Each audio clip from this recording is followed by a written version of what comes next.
Chapter 359. Su Luan planned to use the skill points to level up his rune tattoo after learning the rune tattoo technique.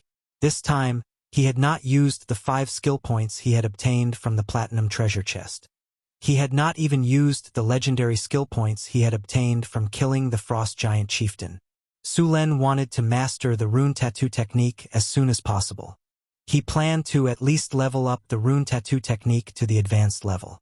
The road from Northtown City to the Kingdom of Florence was quite smooth. The caravan arrived at Calent City after a week.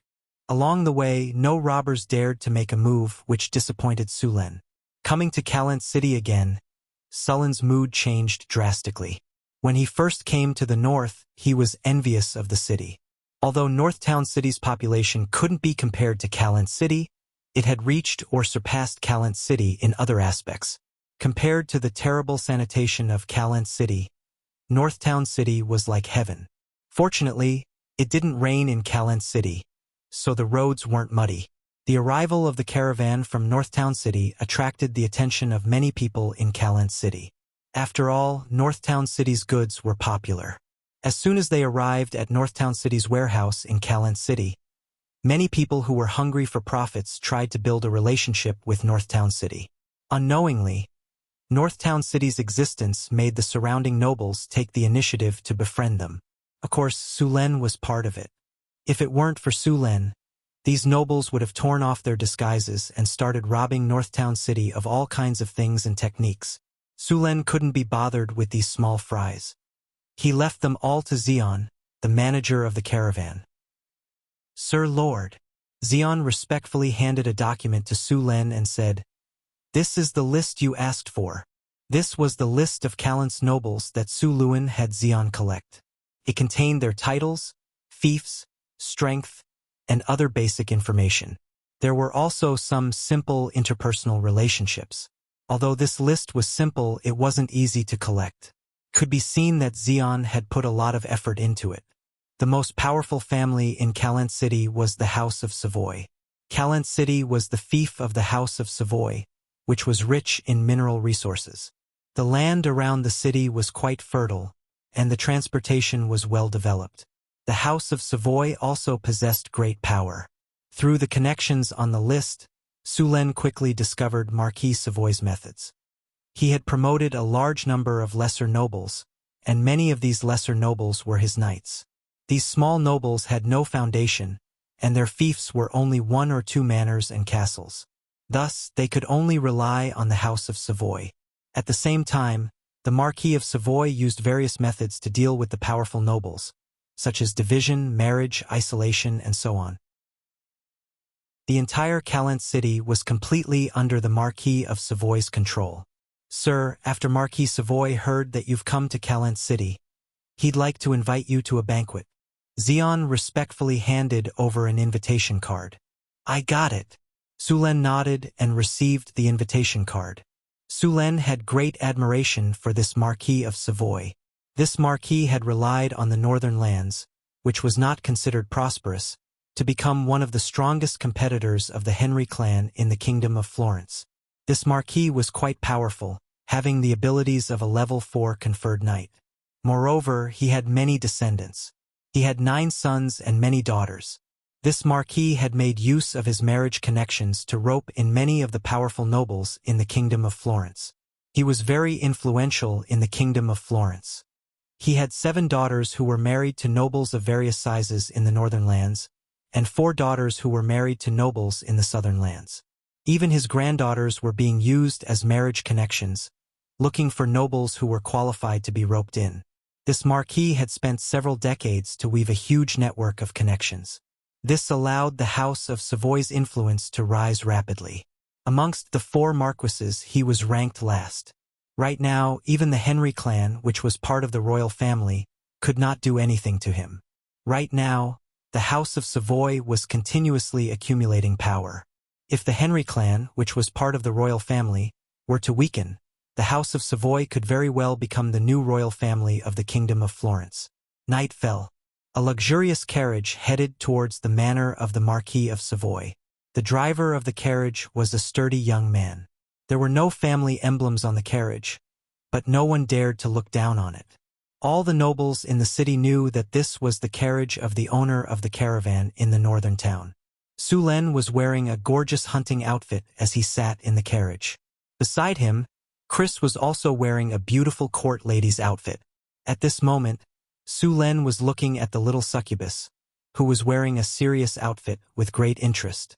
One had to know that succubi exuded a kind of seductive charm from their very bones, making people unable to resist.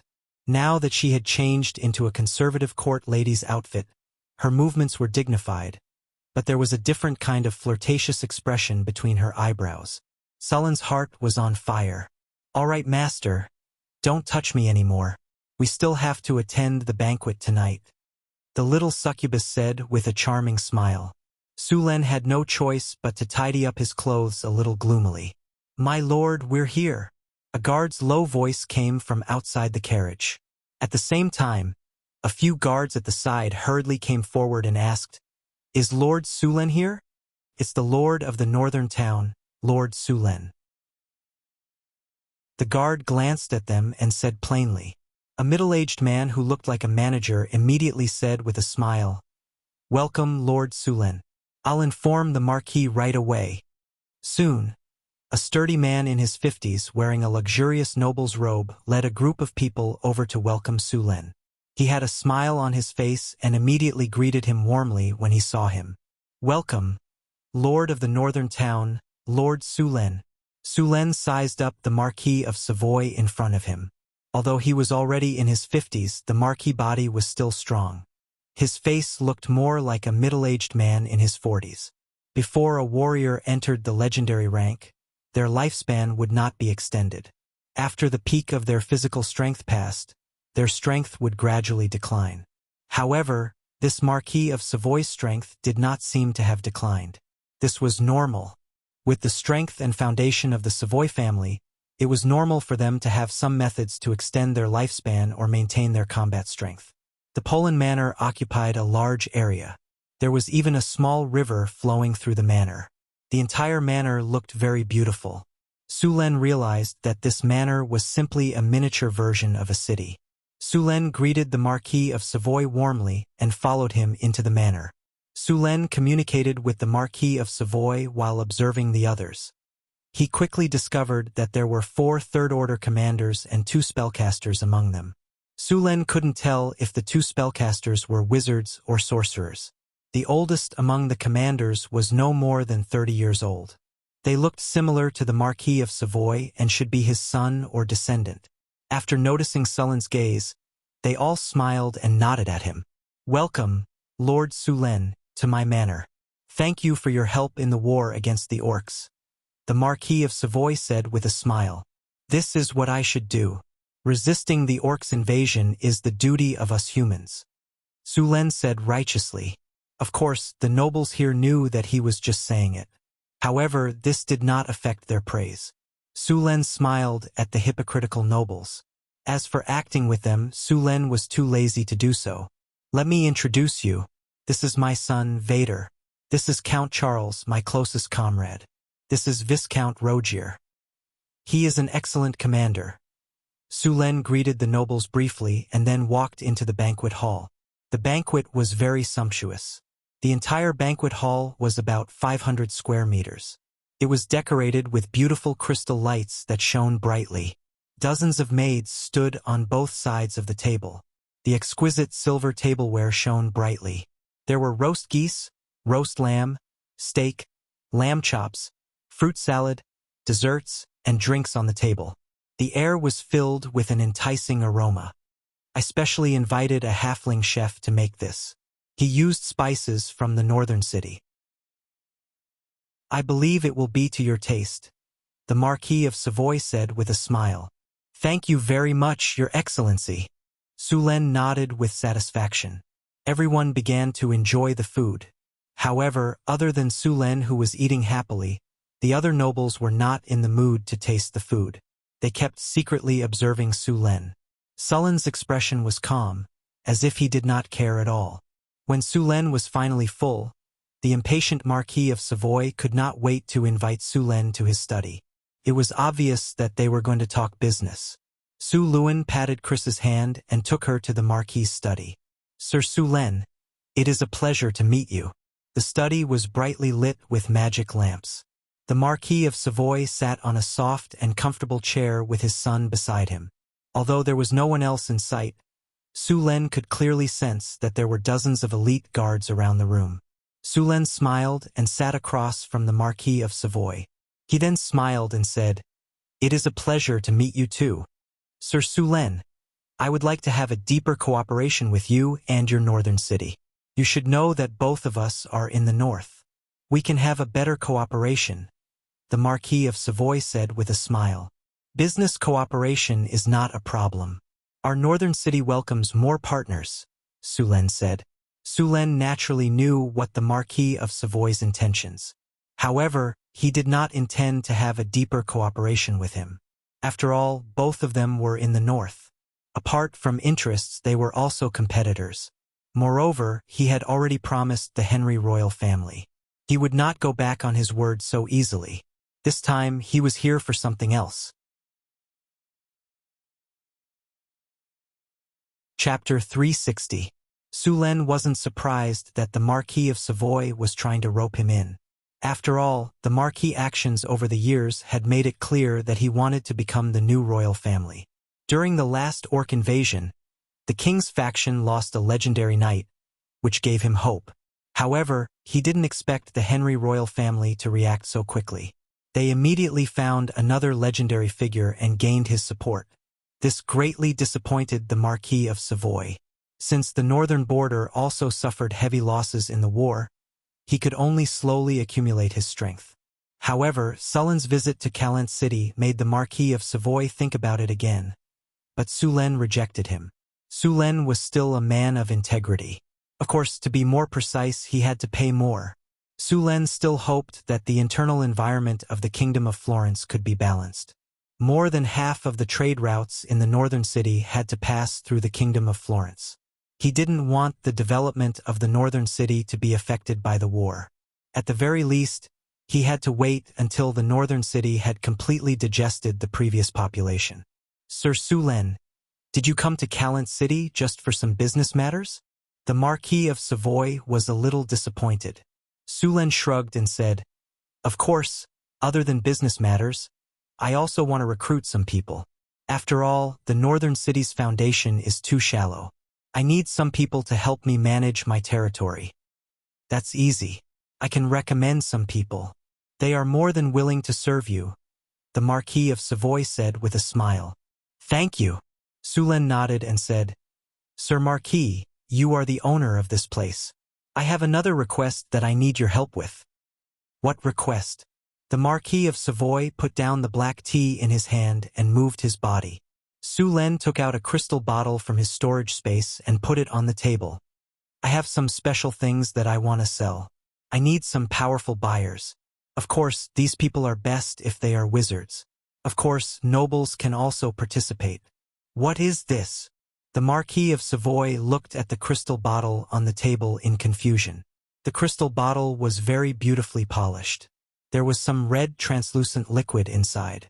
The liquid was constantly sparkling. One could tell at a glance that it was worth a lot. Su Len lowered his head and took a sip of tea. He didn't answer the Marquis question. The Marquis of Savoy instantly understood. He waved his hand at Vader and said, "Go invite Master Clyde here." Soon, a middle-aged man dressed like a wizard came in. "Master Clyde, I have something here." The Marquis of Savoy went Clyde. As soon as Wizard Clyde arrived, he immediately looked towards Su Luen and Chrissy. As a high-grade wizard, he quickly noticed something different about Chrissy. After all, it was very easy for a high-grade wizard to distinguish the lower plane aura of a succubus. A essay magic. S. Savoy. Tease. Su Luen smiled faintly and made a gesture of invitation. Clyde didn't hesitate. He reached out and picked up the potion on the table. First, he checked the appearance of the liquid. After getting Sullen's permission, he carefully opened the bottle and took a sniff. Clyde furrowed his brows and snapped his fingers. A ray of light flashed across the crystal bottle. A look of surprise flashed across Clyde's eyes. He slowly put down the crystal bottle and said, "Marquis, this is a bottle of life potion. Can increase one's lifespan by 10 years and has a chance to regenerate. Can be used by anyone." Hiss, the Marquis and the others sucked in a cold breath. 10 years of lifespan. To a wizard, 10 years of lifespan wasn't a lot. There were many ways to do it, but only wizards could do it. Normal people wouldn't be able to do it. For example, a professional lich could only become a ghost. Even a wizard couldn't succeed every time. The Marquis of Savoy's eyes flashed a few times. He looked at the potion with eyes full of passion. To others, this potion could only increase their lifespan by 10 years. To him, however, it could be an opportunity for him to reach a higher level. The Marquis of Savoy was already 54 years old. Although there were many secret techniques that made him look young and his power didn't decrease, he could feel that his power was declining. After reaching 40 years of age, physical professions would have their stamina decline. If he couldn't reach the legendary realm within this period of time, he wouldn't have a chance anymore. The Marquis of Savoy had already given up, but the appearance of this potion gave him another chance. With this potion, he would have a chance to reach the legendary realm. Once he reached the legendary realm, not only would the House of Savoy rise to power and become a royal family, but his lifespan would also increase to 200 years. It was a temptation he couldn't resist. Of course, this potion has some side effects. What side effects? The Marquis of Savoy asked nervously. Wizard Klein didn't mind being interrupted. He adjusted his glasses and continued. The side effect of this potion is that it has a chance of causing flesh and blood distortion. Flesh and blood distortion? What is that? The Marquis of Savoy asked. Flesh and blood distortion is a type of radiation pollution. It will distort a normal person's mind and turn them into a flesh and blood monster. After hearing Claire's explanation, the Marquis of Savoy looked at the crystal bottle on the table. Lord Marquis, you don't have to worry. The chance of this side effect is very low. It's about 3%. Phew!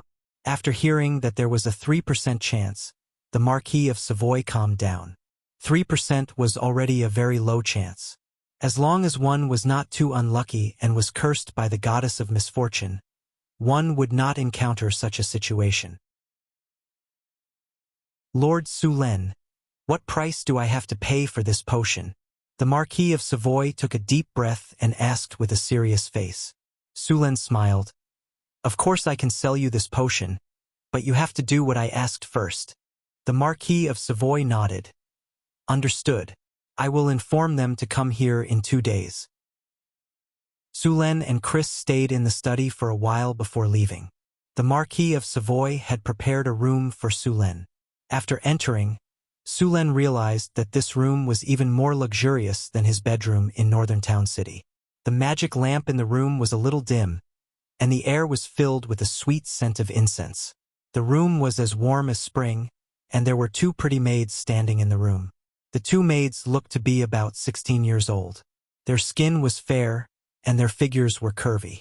They wore skimpy clothes, and their beautiful faces were flushed. When they saw Sulen enter, they immediately bowed. From Sulen's angle, he could clearly see the whiteness of their skin under their collars. Their plump breasts were trembling slightly, and their fair necks were slightly red. It was obvious that the Marquis of Savoy had specially prepared them. However, Sulen did not accept them. Although they were not bad-looking, they were far inferior to Chris. His appetite had long been spoiled, and he was not interested in ordinary goods. He waved his hand and let the 2 maids leave. Then Sulen, who had endured for the entire night, threw Chris onto the bed and pounced on her eagerly. This little fairy had been seducing him the entire night.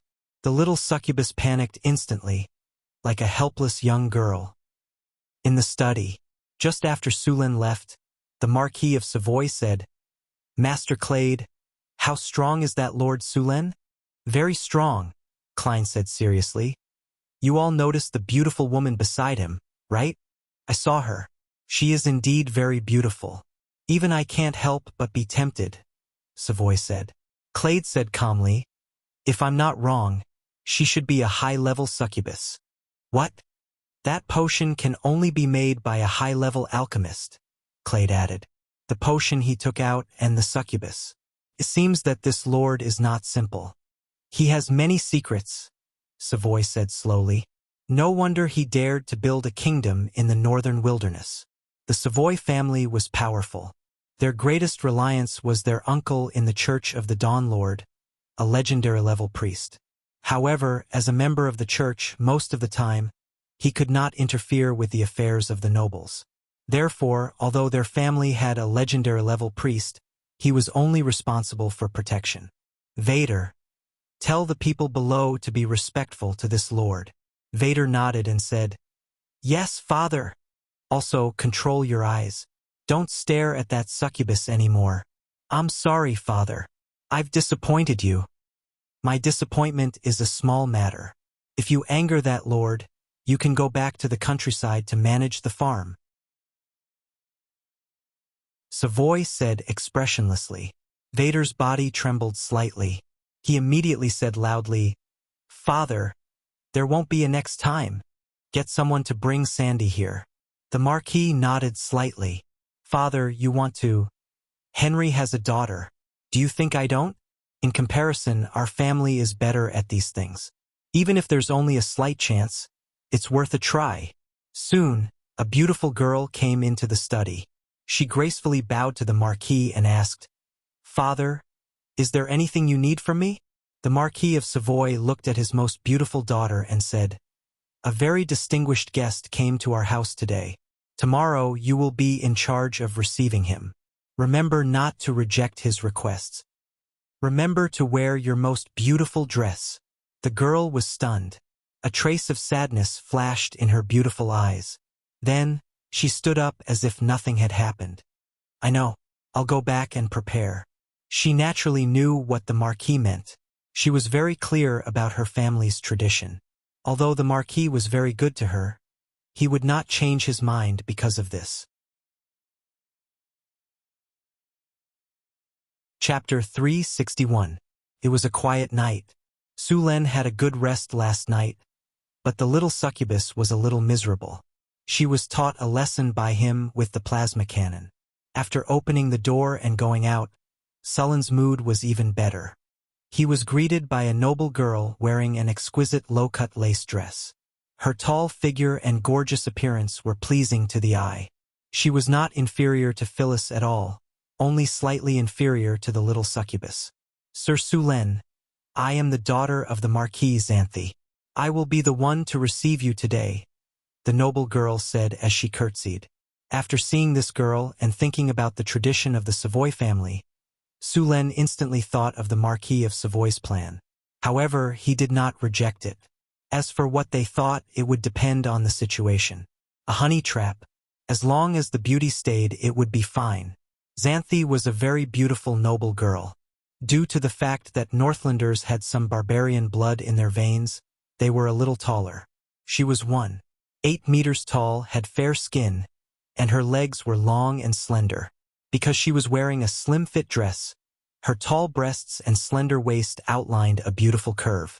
It was a good choice to talk to her and relax. Under Xanthi's lead, Sulen had a simple breakfast. At the same time, he asked someone to prepare a meal and send it to his room. After breakfast, Xanthi began to show Sulen around the manor. There were people leaving the Marquis of Savoy's study. Seemed to be very busy. Sulen did not care about these things. He followed Xanthi around to relax. He had been learning the magic tattoo technique for the past few days. So far, he had only made some progress. Fortunately, he still had a lot of skill points that he could use. He could learn this skill quickly. Time passed quickly. When Sulen met the Marquis of Savoy again, he was full of smiles. In the living room, there were more than a dozen spellcasters and 5 to 6 nobles. Sir Sulen, these are the most powerful nobles in the northern provinces, as well as the sorcerers you invited. Sulen nodded and took out the bottle of life potion and aquatic bloodline. I'm going to sell 2 bottles of life potion and legendary aquatic bloodline. Hearing Sulen's words, the surrounding nobles and adepts couldn't help but gasp. Is this true? Heavens! Legendary water demon bloodline. Life potion. Su Lin didn't care about these people's reactions and continued, "The effect of the life potion is to increase one's lifespan by 10 years and restore one's youth. At the same time, there is a chance of obtaining the talent of regeneration." When they heard the words 10 years of lifespan and regaining youth, the nobles around them started to breathe rapidly.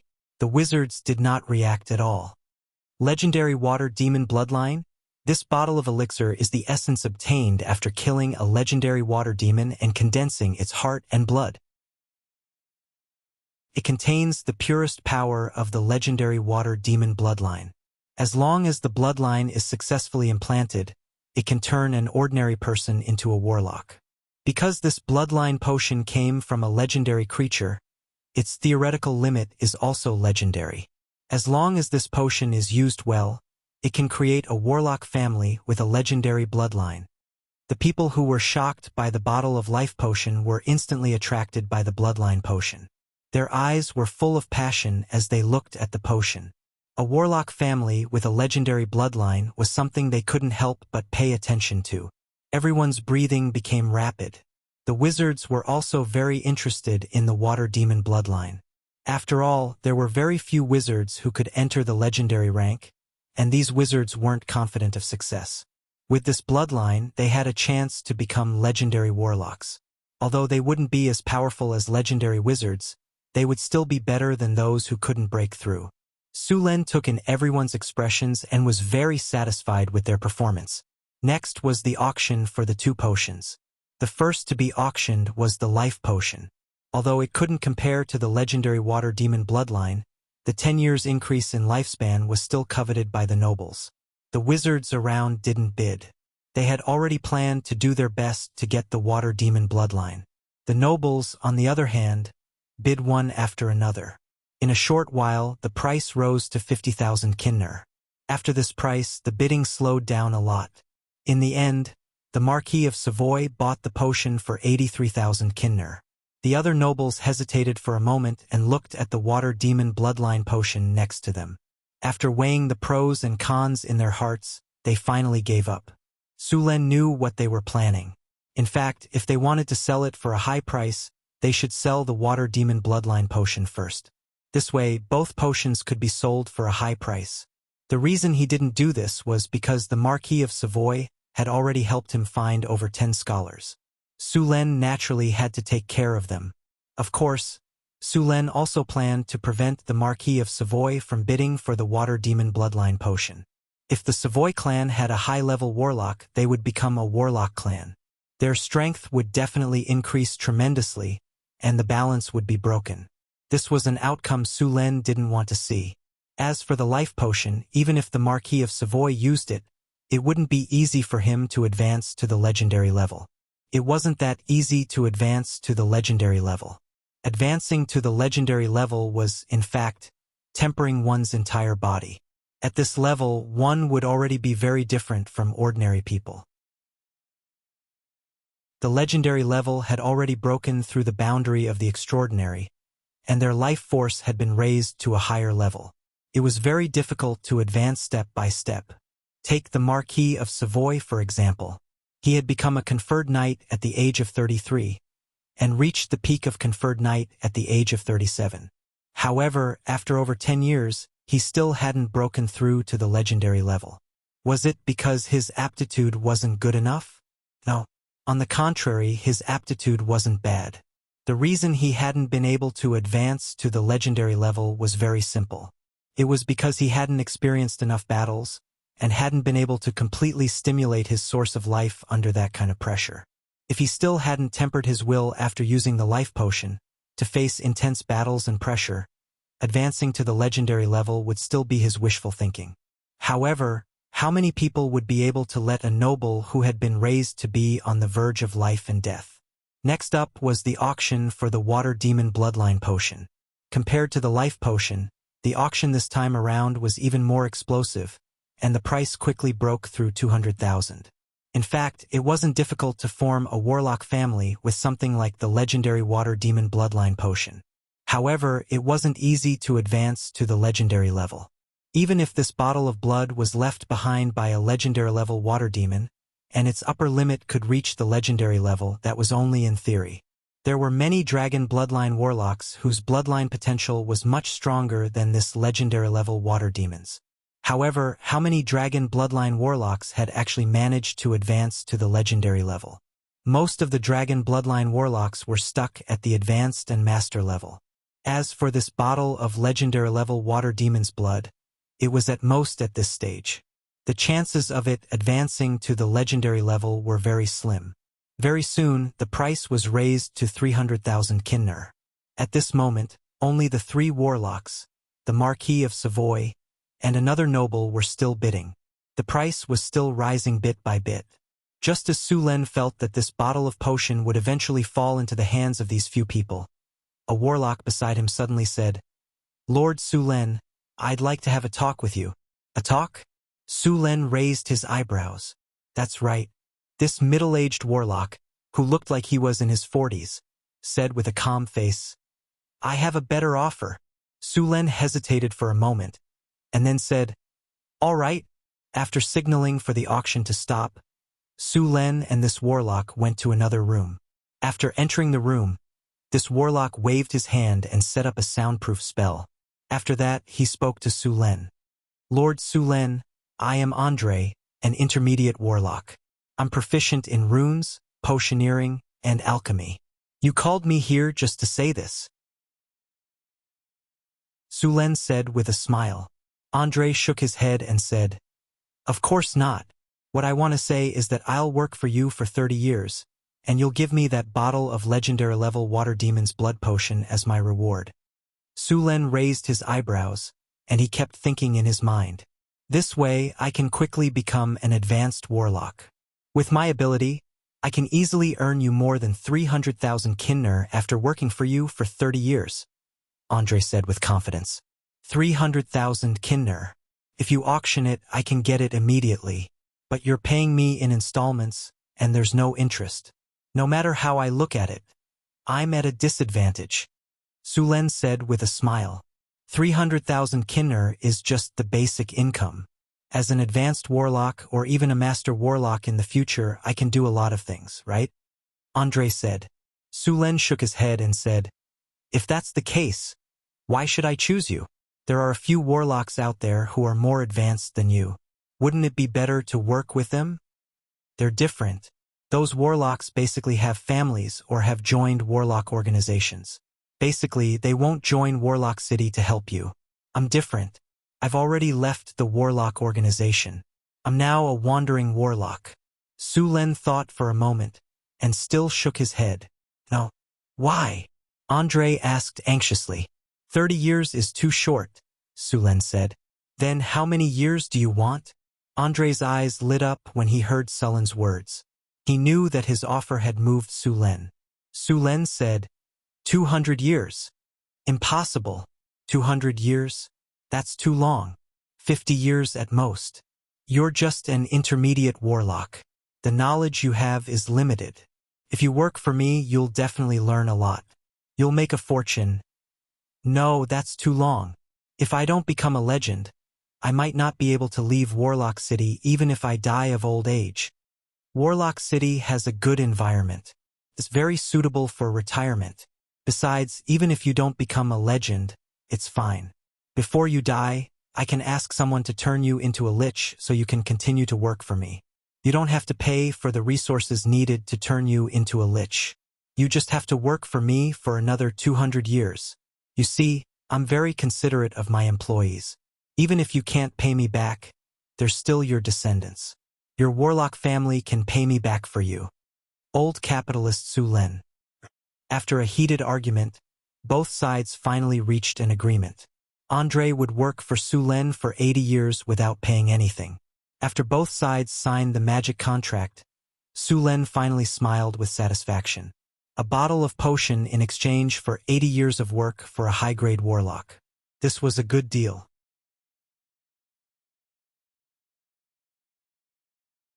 Chapter 362. Since Su Len had decided to give the legendary water demon bloodline potion to Andre, the trade fair was over. After learning that Andre had sold himself for 80 years to obtain the water demon bloodline potion, The wizards looked at each other. How was he going to compete if he had sold himself? Although he didn't get the water demon bloodline potion, he was still very excited to get the life potion. On the second day after the trade fair ended, Su Luan left Calent City with the dozen or so scholars that Marquis Savoy had brought along with him, a caravan that had already purchased all kinds of supplies. At this time, snow had started to fall in the north. Fortunately, it was not too serious. However, this was the last trade fair of the year.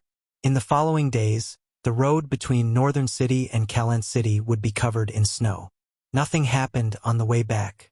Even the bandits would hide when they saw such a large trade fair. Su Luan was bored, so he stayed in the carriage and studied the rune tattoo technique. When he was tired from studying, he would do something he liked with the succubus to pass the time. Although this life was boring, it was still tolerable. The only thing that annoyed Su Luan was the bumpy carriage. He planned to make a magic carriage when he returned. First, it had to be as smooth as flat ground. It had to be big enough, with a constant temperature throughout the year and good soundproofing. When the time came, he would let the new slave know, the new spellcaster, Mr. Andre, make it. When he arrived at Northern City and fused with the bloodline potion, he would be an advanced spellcaster. It should not be difficult to make such a carriage. After spending a week, the trade fair returned to Northern City. Su Luan stretched his body. During this time, he had made some progress in studying the rune tattoo. He was ready to give it a try. He opened the attribute panel and saw that there was a new skill, Rune Tattoo Beginner. In his personal attribute column, Rune Tattoo, Beginner. After learning the rune tattoo technique, you have grasped some knowledge about the rune tattoo. You can perform some simple operations. Su Luan chose to use the skill points on rune tattoo. The host has used skill points on the magic tattoo technique. Congratulations, the host. Your magic tattoo, basic, technique has been upgraded to Magic Tattoo, Advanced. You have used 2 skill points. After completing the upgrade, Su Luan instantly felt his mind become incomparably clear. Many of the parts in the 2 Magic Tattoo books that he found difficult to understand were instantly understood, as if the clouds had cleared and the sun had appeared. At the same time, he seemed to have more ideas about the things that he thought he had already understood. At this moment, Su Luan's brain was working quickly, and a large amount of magic tattoo knowledge and techniques were grasped by him. After a while, Su Luan let out a sigh of relief and opened his eyes. Next, Su Luan was not in a hurry to upgrade the Mageweth tattoo technique again. Judging from the previous experience, he would definitely gain more knowledge this time. However, this state of epiphany required some time to digest and rest. Otherwise, if he continued to upgrade it, it would put more burden on his brain. After he had completely digested the knowledge, Su Luan would upgrade it again. In the next few days, Su Luan opened a laboratory in the secret realm to experiment with the various knowledge that he had just learned. Of course, before that, he also arranged for Andre to be part of the spellcasting team in the northern town. He and Lorraine became the only 2 members of the team. Su Luan asked Hathaway and Chris to prepare a contract. The content of the contract was what he had discussed with Andre. After both parties agreed, the contract was officially signed. After signing the contract, Su Luan gave him the legendary level aquatic demon bloodline potion. Bloodline fusion was not an easy task. Although this bloodline fusion method had been improved by the predecessors many times, there was still a certain chance of failure. Therefore, in order to increase the success rate of bloodline fusion, this magic array was built by the spellcasting team in the northern town. Wizard Tower, Hathaway's laboratory. A complex runic array was being built bit by bit. This runic array was the bloodline fusion array. This was the template array that the wizards had researched for thousands of years. It was suitable for most bloodline fusion. Of course, every time a bloodline was fused, this bloodline array would be adjusted according to the bloodline, raising the fusion rate to the highest level. After some discussion with Su Luan, Hathaway, and the others confirmed the adjusted state of the bloodline fusion array, they then began to build it. This kind of high-level transformation array involved a lot of dark side. It was said that the War Creatures experiment had a deep relationship with this bloodline fusion array. The War Creatures themselves were humans who had fused with the blood of beasts. However, compared to the Bloodline Warlocks, the War Creatures experiment was much more bloody and violent. Of course, the Bloodline Warlocks experiment was not much better. However, while the Bloodline Warlocks succeeded, the War Creatures were only partially successful. The War Creatures were closer to beasts. Most of the War Creatures had an obvious decrease in intelligence, and there was a serious rejection reaction. However, after thousands of years of natural selection, the War Creatures that were passed down now had intelligence close to that of humans. They also had some talents that were far beyond humans. For example, feline War Creatures could have an initial agility of more than 20. Bear War Creatures could have a strength of 16 and physique of 15. This kind of strength was stronger than the average knight. After these War Creatures learned all kinds of martial arts, their strength would increase greatly. It was easier for them to advance to the legendary rank compared to ordinary people. After all, the reason why the Arcanists did this kind of experiment was to obtain cheap but powerful fighters. The advancement of a bloodline wizard was not simple. The fusion of the bloodlines was the most basic. During the fusion process, the power of the bloodline must be stimulated as much as possible. At the same time, the spiritual brand of the water demon must be completely erased. This required Andre to personally destroy the spiritual brand in the water demon's bloodline. If he failed, his spirit would be severely damaged, and his strength would decrease greatly. In the worst case, he would become an idiot. Moreover, no one could help with this kind of thing. However, there were some auxiliary methods for the bloodline fusion array, such as training in some spiritual spells to increase the resistance of the spirit. However, this kind of technique was a secret among the wizards, and very few people knew about it. If there was no such method, then the wizard's rank would be raised as much as possible. If it was a master wizard who carried out the bloodline fusion array, the success rate of failure was basically 0. After all, the spiritual brand in the bloodline potion was like a rootless duckweed. As long as one could endure and slowly wear it down, they would succeed. After Andre adjusted his body to the best condition, he began the experiment. Su Len took out a silver-white carving knife and made a cut on Andre's body. Dark red blood slowly flowed out, and the blood slowly flowed along the groove that was made in advance. The fusion circle glowed. On the other side, there was also blood pouring in. It was the legendary water demon bloodline potion. The two types of blood quickly flowed into the crystal groove in the middle of the bloodline fusion array. With a burst of dazzling light, the two completely different bloodlines began to slowly fuse. The bloodline fusion took a total of 15 minutes. After the fusion was completed, the new bloodline began to flow back into Andre's body under the effect of the magic circle. The rest was up to Andre himself. Andre's power of the will began to fluctuate greatly, and the expression on his face became more and more painful. The blood vessels on his body were like dragons swimming under his skin. After waiting for an hour, Andre's power of the will began to stabilize, and the bulging veins on the surface of his body also calmed down. Su Len let out a breath of relief. It seemed that the bloodline fusion was a success. Soon, Andre's power of the will began to increase, and the surrounding elemental energy began to slowly enter his body. On the other hand, Andre's body had also undergone some slight changes compared to before. With a groan, Andre slowly opened his eyes. "How do you feel?" Su Len asked with a smile. "Very good." Andre nodded and said, "I can clearly feel the powerful force in my body. This feeling is so captivating." "That's just an illusion of having just advanced." Su Len interrupted his fantasies. "All right, since the bloodline fusion is successful, let's get to work." "No way, I just advanced. Shouldn't you hold a banquet to celebrate? Or give me some time to familiarize myself with this new force?" Andre said loudly. "Forget it. You're still holding my money. Hurry up and make money to pay off your debt." Su Len rolled his eyes and said directly, "In order to help you advance, the Wizard Tower's construction has been stopped for 2 days. You still want to rest? As for familiarizing yourself with the new force, you'll have plenty of time after work."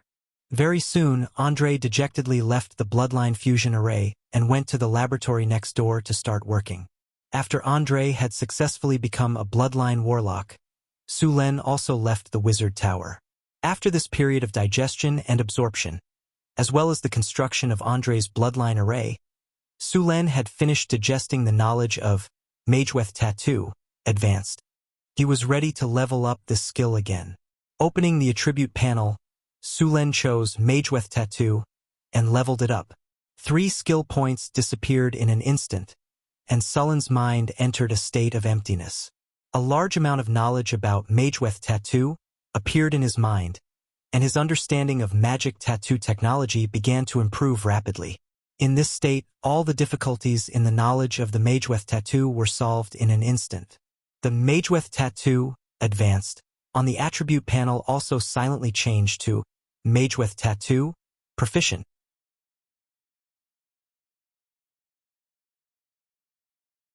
Chapter 363. Su Len slowly breathed a sigh of relief and rubbed his somewhat swollen head. Although it was very satisfying to learn knowledge in that state, it was very uncomfortable to exit it. This kind of aftereffect would last for a while, so Su Len didn't continue with the experiment. Instead, he began to rest. It was very easy to resolve this kind of aftereffect.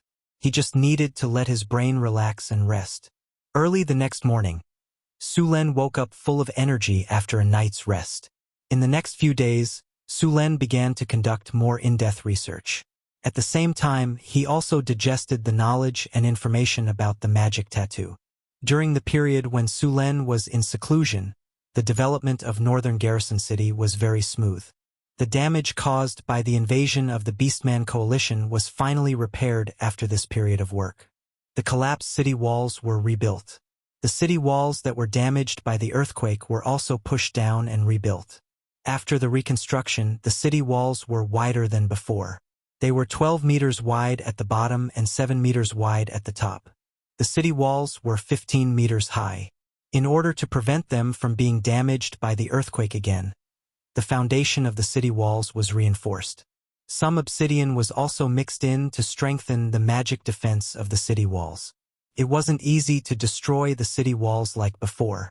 City walls: indestructible plus 41, high ground plus 25, range plus 25, defense plus 37, stability plus 20, prosperity plus 10, magic resistance plus 20, earthquake plus 15, impenetrable defense plus 20. The residential buildings that were destroyed during the war were also completely rebuilt. The newly built residential buildings were also more solid.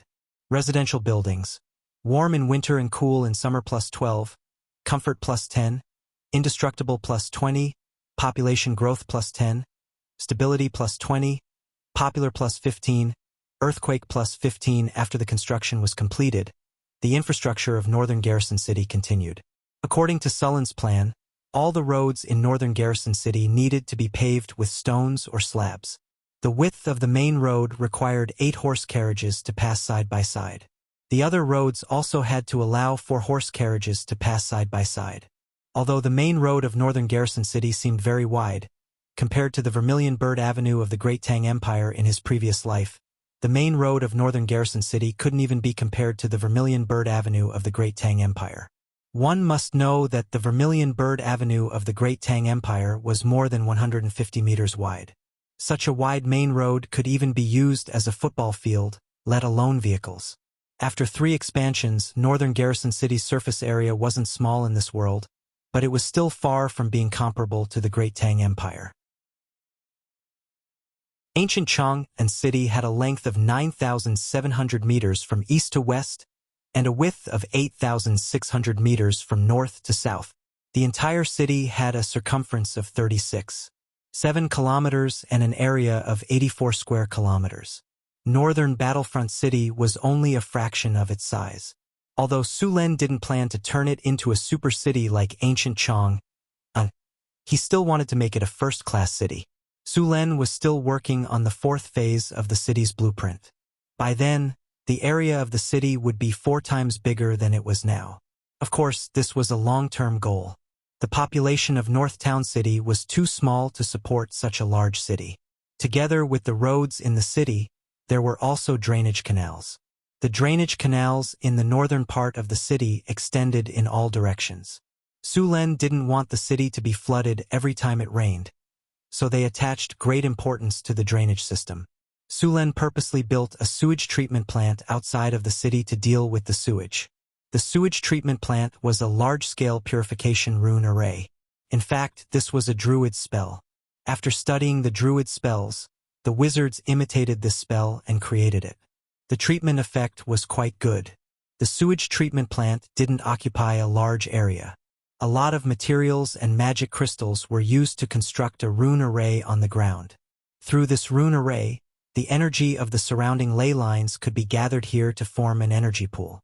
This energy pool was very similar to the elemental pool, but it could only store 3,000 points of energy. There was a large pool in the sewage treatment plant used to treat sewage. A huge rune array was engraved at the bottom of the pool. These rune arrays were constantly operating, purifying the sewage that flowed in at the same time.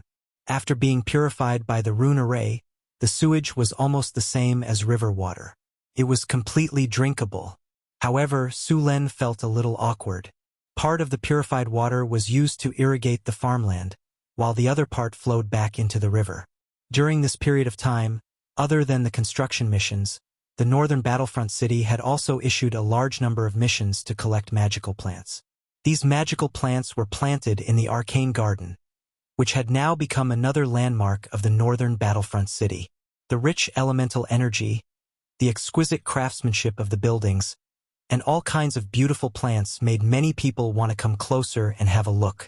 Unfortunately, Su Len didn't open this place to the public.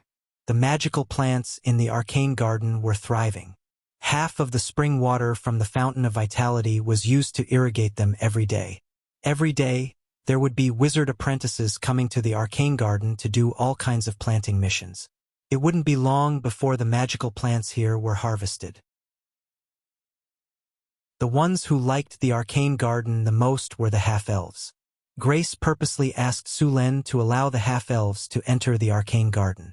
There were many druids among the half-elves, and they were quite knowledgeable when it came to cultivating plants. Su Len agreed to this request, but he also asked the elven druids to complete all kinds of missions.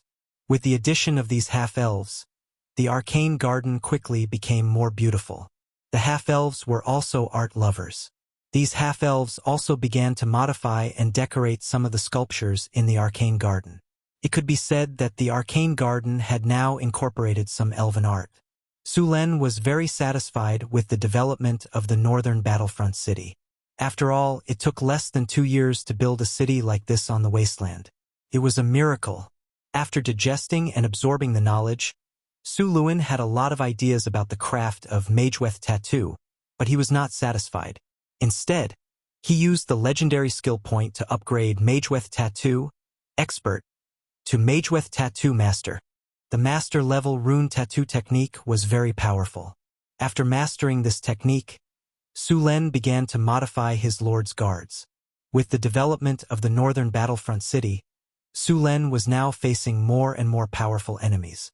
Although the barbarian warriors were all level 3 professionals, they didn't have the overwhelming advantage that they used to have. Just like last time when Su Len led people to attack the frost giants, the ordinary frost giants were already level 4. If it weren't for the ballistae and the baptism of spells, the barbarian warriors would have suffered more casualties. These barbarian warriors weren't heroes. It was difficult for them to continue to improve their strength unless they could rely on their own strength to become heroes. However, this situation was too rare. However, now that he had the rune tattoo technique, Su Len planned to try it on these barbarian warriors. Su Len took out all the frost giant blood that was well preserved in the warehouse. He planned to use the power of these frost giants on the barbarians. There was a lot of frost giant blood, but most of it was worthless. It needed to be purified and condensed before it could be used. Su Len built a rune array used to purify and condense the blood, and then purified the frost giant blood bit by bit. Su Len was very familiar with this operation. After preparing the rune array, Su Len chose to officially start. It was said that the frost giants had the blood of the titans, but this blood was very thin. In fact, the storm giants had the closest blood to the titans, but there were very few of them. They lived in the sky, and it wasn't easy to go up. There were a lot of impurities and worthless things in the frost giant blood. Su Len spent a lot of time purifying the blood and obtained about 2 liters of blood. Originally, the frost giant blood filled more than a dozen vats, but in the end, there were only 2 liters left.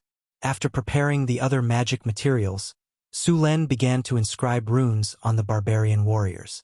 The condensed and purified frost giant's blood was named Giant's Blood by Su Luen. If this kind of blood was discovered by frost giants or other giants, they would definitely fight for it.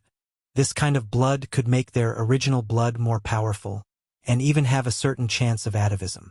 The material used to inscribe runes on the barbarians was the liquid made with the giant blood as the main material.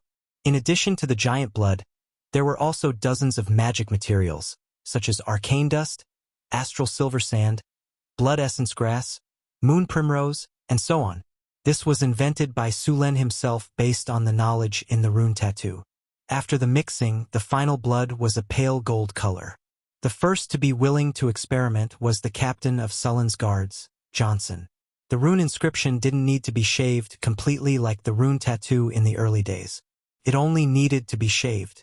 Su Len let Johnson lie on the experiment table and then cast a hypnotic spell on him. After the spell took effect, he began to inscribe runes using the giant's blood. If successful, these barbarian warriors would have some of the giant's abilities, and their strength would also be increased. Su Len controlled the wizard's hand and began to inscribe runes on Johnson's body. Before this, Su Len had done thousands of experiments, and he also tested it in the system. He only started when he had enough confidence. As the silver-white carving knife continued to move, the mixed blood was slowly inscribed on Johnson's body. One rune after another was quickly completed in Sullen's hands. The pale gold liquid slowly merged into the runes, and soon, the runes covered most of Johnson's body. Finally, after Su Len inscribed the last stroke, all the runes were connected. A dazzling light appeared on Johnson's body, and an ancient aura also appeared. Johnson's body continued to grow stronger, and finally, all the light dissipated, and Johnson gradually returned to his original state. However, there was some additional information on Johnson in Sullen's attribute pane. Giant strength.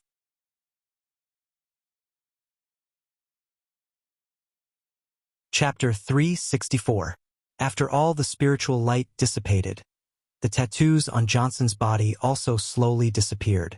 Finally, he returned to his original appearance. However, compared to before, his body was obviously much stronger. Soon, the hypnosis spell's effect ended, and Johnson woke up. "How do you feel?" Su Len asked with a smile. "Very strong," Johnson said as he clenched his fist. Su Len checked Johnson's attributes. The most obvious change was that his strength and vitality had increased by 2 points each. At the same time, he had gained a skill called Giant Strength. "Let's go to the training ground and test it," Su Len said after putting away the items. "Okay." Soon, the two of them arrived at the training ground. Su Len picked up an iron oak spear used for training and nodded at him. "You attack. I'll be your sparring partner." Johnson nodded and took a wooden axe used for training from the weapon rack next to him. After some simple exercise, the two of them arrived at the training ground. "Roar!" Johnson roared and rushed over with his axe raised. Clang! Su Len swung his spear to block. The force from the spear made Su Len frown slightly. Johnson's giant axe drew an arc and attacked Su Luen again. Bang! Bang! Bang! Continuous sounds of impact sounded. The giant axe in Johnson's hand chopped down one after another. The offensive was like a storm without the slightest pause. However, although the attacks were endless, they still couldn't break through Sullen's defense. "Okay, the warm-up is over. Show me all your strength," Su Len said. Johnson nodded and took a deep breath. The muscles all over his body began to expand, causing his already tall body to grow even bigger. Green veins popped up on his body like earthworms, and his muscles were filled with explosive power. Giant strength. A powerful force appeared in his body. Silver runes appeared on the surface of his body. Spiritual light flashed, and a touch of bronze appeared on his skin.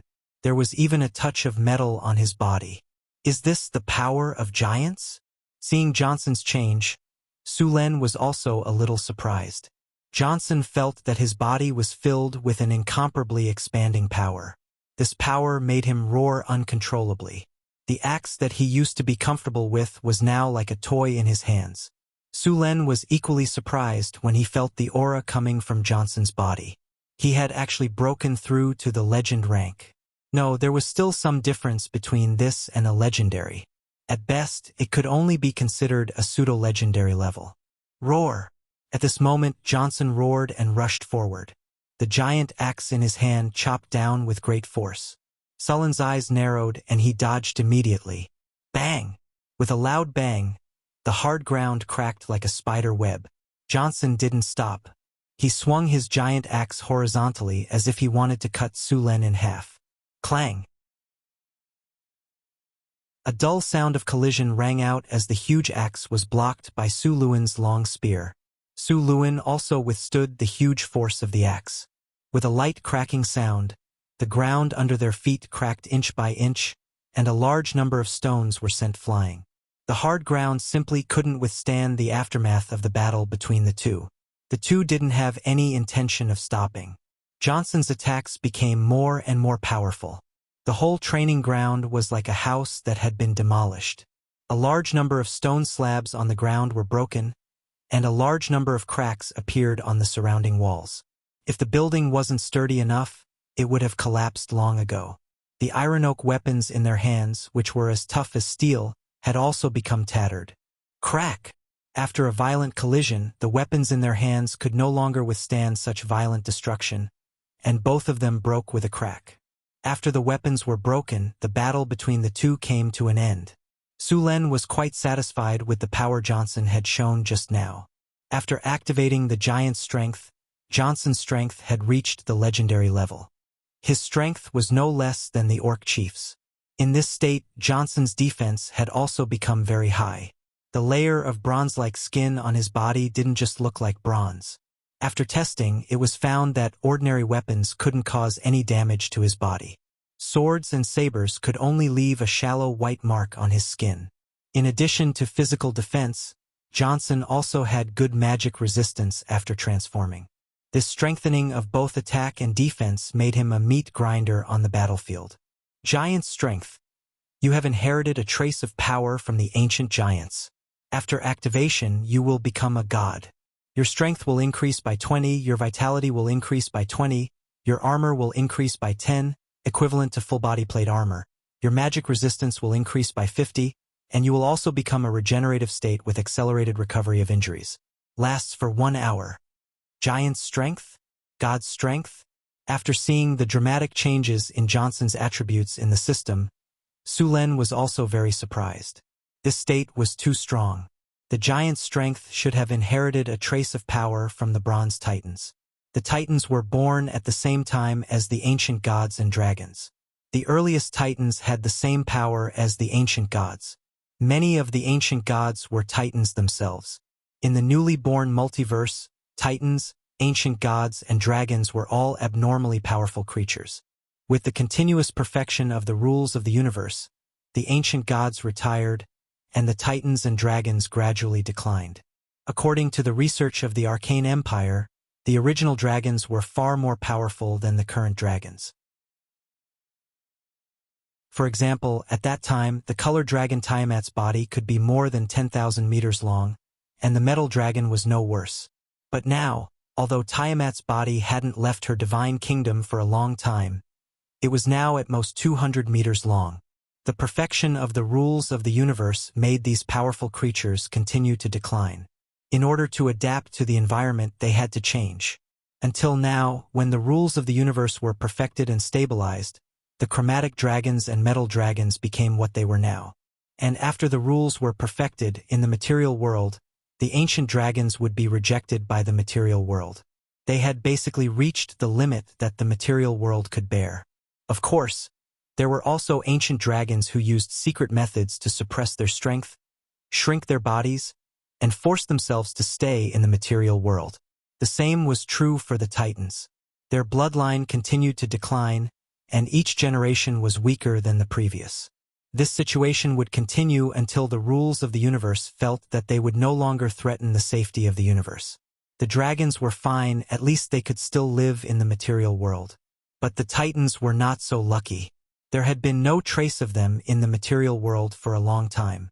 They were now living in a place called the Titan world in the astral world.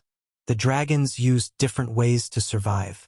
For example, the legendary dragons paid more attention to quality and were unwilling to reduce their strength too much. Therefore, the number of these dragons had become very rare. There were only a dozen powerful dragons like the Time Dragon in the entire universe. The white dragons, on the other hand, chose numbers and obtained the strongest reproductive ability of the true dragons. However, their strength was a little lacking compared to the other dragons. The storm giants, frost giants, and cloud giants also had some Titan bloodline, but like the dragons, it was gradually deteriorating. This time, Su Len used all the blood of 30 frost giants, including a legendary-level frost giant, to purify and condense the blood with a trace of Titan bloodline power. After obtaining Titan strength, Johnson's strength also rose to the peak of Tier 4. After activating Titan strength, he reached the legendary level. Seeing the powerful effect of the magic pattern inscription, Su Len began to experiment with the other barbarians. This time, Su Len didn't purify a lot of Titan's blood. There were only enough for 12 barbarians. Apart from Johnson and Boulder, there were still 10 more who could be inscribed. After confirming the safety of the experiment, Su Len began to inscribe the magic patterns on the barbarians. It was a lot of work to inscribe 11 barbarians. Su Len spent a week to successfully inscribe the magic patterns on all the barbarians. Apart from Johnson and Boulder, the attributes of the remaining barbarians also changed greatly after the magic patterns were inscribed. What made Su Len the happiest was that these barbarians had evolved from ordinary combat units to elites. Their names had also changed from Barbarian Battle-Axe Berserkers to Barbarian Marauders. Their strength had also broken through from Tier 3 to Tier 4. Although they couldn't compare to Boulder and Johnson, they were definitely the strongest among the many armies in northern Battlefront City. The 12 barbarians all activated Titan's strength and obtained the God's Descent status. Now, northern Battlefront City had 2 more legends and 10 more peak Tier 4 powerhouses. If they all swarmed up, even the Frost Giant Chieftain from last time would have to kneel. Their defenses were strong, and their attacks were powerful. When they formed a formation, they could completely rampage through the battlefield. These barbarian marauders successfully made up for the awkward situation of northern Battlefront City's high-end forces. In order to test the strength of these barbarian marauders, Su Len specially brought them to a tribe of about 300 orcs in the wilderness and had them deal with it. The 12 barbarians roared and activated Titan's strength, activating God's Descent.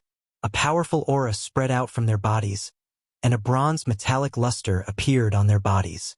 After activating Titan's strength, these barbarians didn't use any battle formations or plans. They directly swung their weapons and charged forward like bulldozers. Seeing these dozen barbarians attack, the orc camp immediately counterattacked.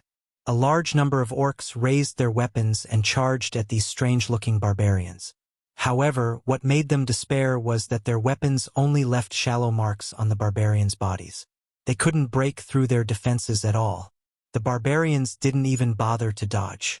They directly charged at the orcs, swinging their axes and clearing the monsters in front of them as if they were vegetables.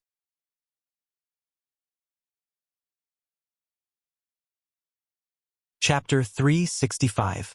The battle only lasted for a dozen minutes before the orc camp was completely destroyed by the barbarians. Against 12 invulnerable monsters who killed like they were grass, even a race as ferocious and cruel as the orcs couldn't stand against them. Wherever the 12 barbarian warriors went, blood flowed like a river. There were severed limbs everywhere, and the entire camp turned into a scene of carnage. Su Len was excited when he saw the barbarians with such power. He almost wanted to run to the polar ice field and kill the frost giants for blood. Fortunately, he knew that place was the nest of the frost giants, so he didn't act rashly. The orcs began to flee, but the centaurs who had been lying in ambush intercepted them. In the end, they captured more than 100 orcs. The rest, except for a few who escaped, were all killed by the barbarians. In fact, the barbarian's god's descent state could only be called a fake god's descent. The real god's descent had the body of a titan. In addition to their powerful defense, they were directly immune to low-level spells. But now, there were no other creatures besides the Titan world that had this ability. After seeing the power of the barbarians, Su Lin planned to inscribe magic patterns on his body. But unlike the barbarians, Sullen's magic patterns were all kinds of spells.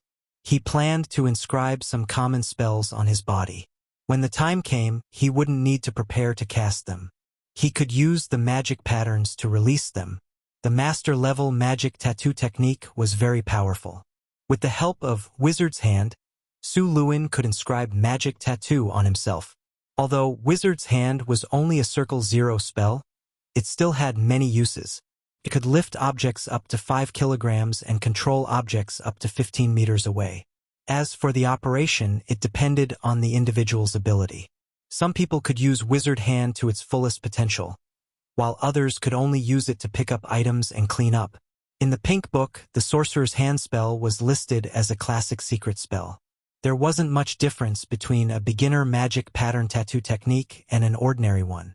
The only difference was that magic patterns were left behind. But as the technique was upgraded, this kind of tattoo technique that took up a lot of space and was inefficient was gradually eliminated. There was a limit to how much skin was suitable for tattooing, and a spell would take up a lot of space if all the runes were inscribed on it. Therefore, at the beginning, these magic pattern tattoos could only inscribe one spell on the body. Along with the advancement of technology, even more sophisticated mageweth craftsmanship appeared. A palm-sized piece of skin could be engraved with more than a dozen arcane marks. It was only at this time that this technique was widely used. Many wizards began to engrave mageweths on their bodies. During that time, more than 80% of the wizards were bald. Even the witches were bald. If one didn't know better, they would think that the Adept Academy had become a monastery for monks. Later, these technologies were further improved by the Arcane Kingdom. With the upgrade of rune technology, mageweths were gradually eliminated, and this more precise and smaller rune technology was developed. Just like a miniature carving, a magic pattern could be inscribed on an area the size of a fingernail. Of course, to achieve this, one would have to use some special tools and tools. Su Lin didn't know how to do that at the moment. In fact, to be more precise, it was already rune engraving, an upgraded version of mageweth technology. Mageweths were only a single arcane mark, while runes were a combination of arcane marks. In order to inscribe this kind of rune, arcanists used a special machine. This machine was very complicated, and ordinary carving knives were no longer capable of this technology. Therefore, they created a technology that condensed the scorching ray into a very, very thin line. According to Sullen's understanding, it was a very thin laser. This scorching ray was as thin as a micron. Then, using this machine to engrave runes on the body, and the machine wasn't operated by humans. It was a tower spirit made by arcanists. When the rune was engraved, the plan of the rune would be inputted to the tower spirit. After confirmation, the tower spirit would control the machine to engrave the rune. It was important to know that the tower spirit wasn't human and was easily influenced. The tower spirits in the wizard world were like artificial intelligence. Those powerful tower spirits were stronger than artificial intelligence. They would complete the plan meticulously. There were two types of mageweth tattoos. One was permanent, like the ones on the barbarians and marauders. The other was temporary. These temporary mageweths would disappear after the spell was cast, and could be re-engraved. Wizards would usually modify them according to the environment and the enemies or monsters they were about to face. Su Lin was engraving a temporary mageweth tattoo on his body. This kind of tattoo had another advantage: it was relatively cheap. Su Lin was going to engrave defensive spells, energy deflection field, energy barrier, bear's brute force, and greater haste. In the laboratory, Su Lin took out all kinds of things he needed and put them on the workbench next to him. In fact, there were many ways to engrave runes on oneself. The simplest and most commonly used method was the Wizard's Hand. There was also the mirror clone spell. This spell could create a clone that was almost identical to the real person and control the clone to engrave mageweths on oneself. The most powerful one was still the cloning spell. The cloning spell combined with the ecological chamber spell could create a clone of oneself. This clone would be exactly the same as the original, but it would have no soul. Under normal circumstances, this was a life-saving technique used by legendary wizards. It was like the Lich's phylactery. As long as the Lich's phylactery couldn't be found, even if you killed the Lich 10 times, it would resurrect after a while. The cloning spell was very similar to the Lich's phylactery. As long as the wizard was prepared in advance, once the wizard was killed, the wizard would wake up in another body. The only loss was some soul energy. Of course, the things on the body couldn't be brought back. After resurrecting with the cloning spell, the wizard would lose a profession level. Sulen planned to teach Hathaway this mageweth tattoo technique, but this was a matter for the future. Sulen took out the specially made silver needles.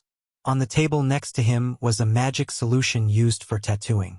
This magic solution looked very colorful and emitted a faint magical glow. After summoning 2 mirrors, Sulen began to use the wizard's hand to engrave mageweths on his body. This was the first time Sulen was doing this, so he wasn't very fast. The spell he was going to engrave was the energy field deflection spell, which was a defensive spell. However, it wouldn't directly block the opponent's attack. Instead, it would envelop the caster with a deflection force field, diverting all kinds of attacks towards the caster. This spell was very effective against arrows and other long-range spells. For example, the fireball spell. Even though the target was clearly aimed, when the attack was about to hit, a strange force would suddenly appear and divert the fireball spell to the side. For example, an arrow's force field energy was about 1 to 3 points. A crossbow's force field energy was 3 to 6, and a ballista's force field energy was 10 to 15. A fireball's force field energy was about 10, and the upper limit of this spell was 50. As long as the energy didn't reach the peak in one go, this spell would continue to exist until the energy was exhausted. The energy shield spell was another type of defensive spell. The energy field deflection spell, to put it bluntly, relied on evasion, while the energy shield spell relied on brute force. The energy shield spell's defense was 200 points, and a fireball spell's attack was 50 to 80 points. This spell could be resisted 3 to 4 times. Sulen used the mirror image spell to control the wizard's hand to engrave the mageweth on his body. Engraving the mageweth required a lot of mind power because there couldn't be any mistakes during the process. Once there was a mistake, the mageweth would have to be re-engraved. Curved mageweths continuously appeared on Sullen's body under the control of the wizard's hand. The mageweths were linked to each other and finally formed a spell. The moment the spell was formed, the surrounding elemental energy began to gather. This elemental energy would attach to the mageweth and store it until it was instantly released when it was activated. After the mageweth was completed, it gradually disappeared without a trace. It could only be seen with a special method. When the mageweth was activated, it would reappear. Phew! After completing the first spell, Sulen let out a sigh of relief. The first spell was the deflection force field. This spell didn't occupy a large area and only covered the shoulders and arms. Next, Sulen engraved the energy shield spell. This spell was Sullen's backup. Compared to the shoulders and arms, the back was more difficult to engrave. Fortunately, with his previous experience, Sulen already had some experience with this kind of engraving method. After familiarizing himself with it for a while, the speed of engraving sped up a lot. The energy shield spell was easier than the deflection force field spell. Sulen engraved the mageweth very quickly. Moreover, because it was a temporary mageweth, Sulen didn't engrave it very small. That kind of micro-engraving was more used on permanent mageweths. After all, this kind of temporary mageweth could only be used once, and micro-engraving was too tiring. Next, Sulen engraved greater haste on the legs. This spell was used very frequently and had very good effects. Compared to the previous defensive spells, greater haste required more mageweths to be engraved. After all, this spell was also very difficult to cast. As for Bear's tenacity, Su Len engraved it on his chest. This spell's difficulty was average, but because of the large area on his chest, Su Len also engraved Draconic Strength. Draconic Strength could increase strength by 6 points and had no upper limit. It was much more effective than Bull's Strength. After spending a day, Su Len finally engraved 5 spells on his body. As long as he wanted to, he could cast these spells with a single thought. Moreover, they didn't need to consume mana, just like magic scrolls.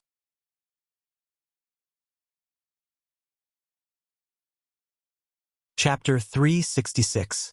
Sullen's Mageweth inscription was like a magic scroll, but it was more convenient than a magic scroll. After he mastered the rune inscription technology, the effect of these spells would be stronger. And the application of this technology was not only for inscribing on the body, but it was also useful for making magic props and arranging runic arrays. It could be said that the rune inscription technology was also very advanced in the era of the Arcane Empire. Only a few great arcanists had mastered it, and more arcanists had only learned the Mageweth inscription technology. Another important use of the rune inscription technology was to make tower spirits. Now the tower spirits made by the wizards were using arcane marks, which was used in the early days of the Arcane Empire. When the Arcane Empire raised the super-floating city that could house 300,000 people, the tower spirits' computing and processing ability could not keep up. At this time, the great arcanists used the rune inscription technology to create new tower spirits. If the effect of upgrading the tower spirit technology had to be described, it was almost equivalent to upgrading the CPU of the computer mainframe from the original 80486 to the Pentium 1, and then to the i5 and i7. The current tower spirit technology was basically equivalent to the Pentium 4, which was developed from the early tower spirit technology of the Arcane Empire. The technology was also advanced, but it was not as good as the tower spirit technology used in the super-floating city of the Arcane Empire. In the era of the Arcane Empire, the number of super-floating cities was also very rare. This level of tower spirit was basically an i7 6-core, 12-thread processor. The tower spirit that Su Len reactivated in the Secret Realm belonged to the early tower spirit technology of the Arcane Empire. After all, managing a secret realm did not require a high-end tower spirit. Of course, another reason was that the cost of this level of tower spirit technology was too high. After inscribing the runes on his body, Su Len got up from the experiment table. To be honest, under the general situation of inscribing the Mageweth on the body, women had more advantages. After all, they had more flesh on their bodies, which was incomparable. Shaking the pendulum clock, Su Len made 2 poses in front of the mirror. Who is this handsome guy? After admiring himself in the mirror for a while, Su Len put on his clothes. Leaving the laboratory and seeing the sun again, Su Len stretched out with great enjoyment. During this period of inscribing the Mageweth day and night, he stayed in the laboratory for several days. The concentration of elements in the secret realm was very high, and the Mageweth on Sullen's body was quickly replenished with energy. Su Len closed the door of the laboratory and left. When his figure appeared in the living area, the cheerful figure of the Harpy Queen Alex appeared in front of him. Su Len, you're finally out. Alex's tall and slender figure circled in the air before landing beside him. What's the result? Perhaps because they understood the relationship between Su Len and Alex, the elite Harpies were no longer as wary of Su Len as before. Harpies were grade 2 creatures. In fact, they were not stronger than the leader of the Harpies. Apart from some differences in appearance, there was a difference in intelligence. The Harpies would no longer be driven by their instincts to capture other males for mating. At this stage, they would also be able to distinguish the appearance and strength of males. More importantly, the Harpies had evolved into a new species through bloodline evolution. The children they gave birth to would no longer be Harpies. This was also why the Harpies were also known as the Winged People. Look! My tribe has a few more children. Alex pointed at the Harpies and said with a smile, "It won't be long before the Harpies become the Winged People tribe." Su Len was very happy about the increase in the Winged People. To put it simply, there were more workers to exploit. Thinking of this, Su Len smiled. He raised his hand and greeted the Winged People in front of him. Hi! Hello! However, something awkward happened. The winged people did not respond to Sullen's greeting. Well, they only obeyed their queen. Furthermore, the winged people were a matriarchal society. In their eyes, Sulen was just the queen's consort. Although they did not know that Sulen would let their queen carry him on her back at night and call him daddy. Oh right. Sulen seemed to have remembered something. I brought back a gift for you. An exquisitely crafted gold and gemstone crown appeared in his hand. It's so beautiful. Alex let out a cry of surprise, and then couldn't wait to throw herself into Su Luan's arms. She reached out to grab the crown in her hand and kissed Su Luan's face with her delicate red lips. Moi. It was the kind with sound effects. Thank you, Sulen. Alex said excitedly. Come. I'll put it on for you, Sulen said with a smile. Alex's previous crown was made by the harpies. The workmanship was very poor. Now, the crown was made by a few master craftsmen that Sulen invited. It was gorgeous and beautiful. More importantly, the crown was a magic equipment. An energy shield spell was engraved on it. Su Luan took off Alex's former crown, and then picked up the new crown and put it on Alex's head. Alex, who got the new crown, flew in the sky excitedly, while the harpies followed her around. Seeing Alex's excited look, Sulen continued to walk toward the living area. On the way, he met Grace and Karina. One was a half-elf and the other was a drow. They were still secretly competing. However, in Sullen's opinion, Karina was big and sexy, while Grace was fair-skinned and intellectual. Both of them had their own merits. However, Grace had the upper hand for now. After all, there were twice as many half-elves as drows. In the living area of the secret realm, many houses had been rebuilt. Compared to the northern city, it had a more natural feel. This was because there were many winged people living here. Compared to houses, they preferred tree houses. The half-elves also liked to live in trees. This was why most of the buildings in the living area were tree houses.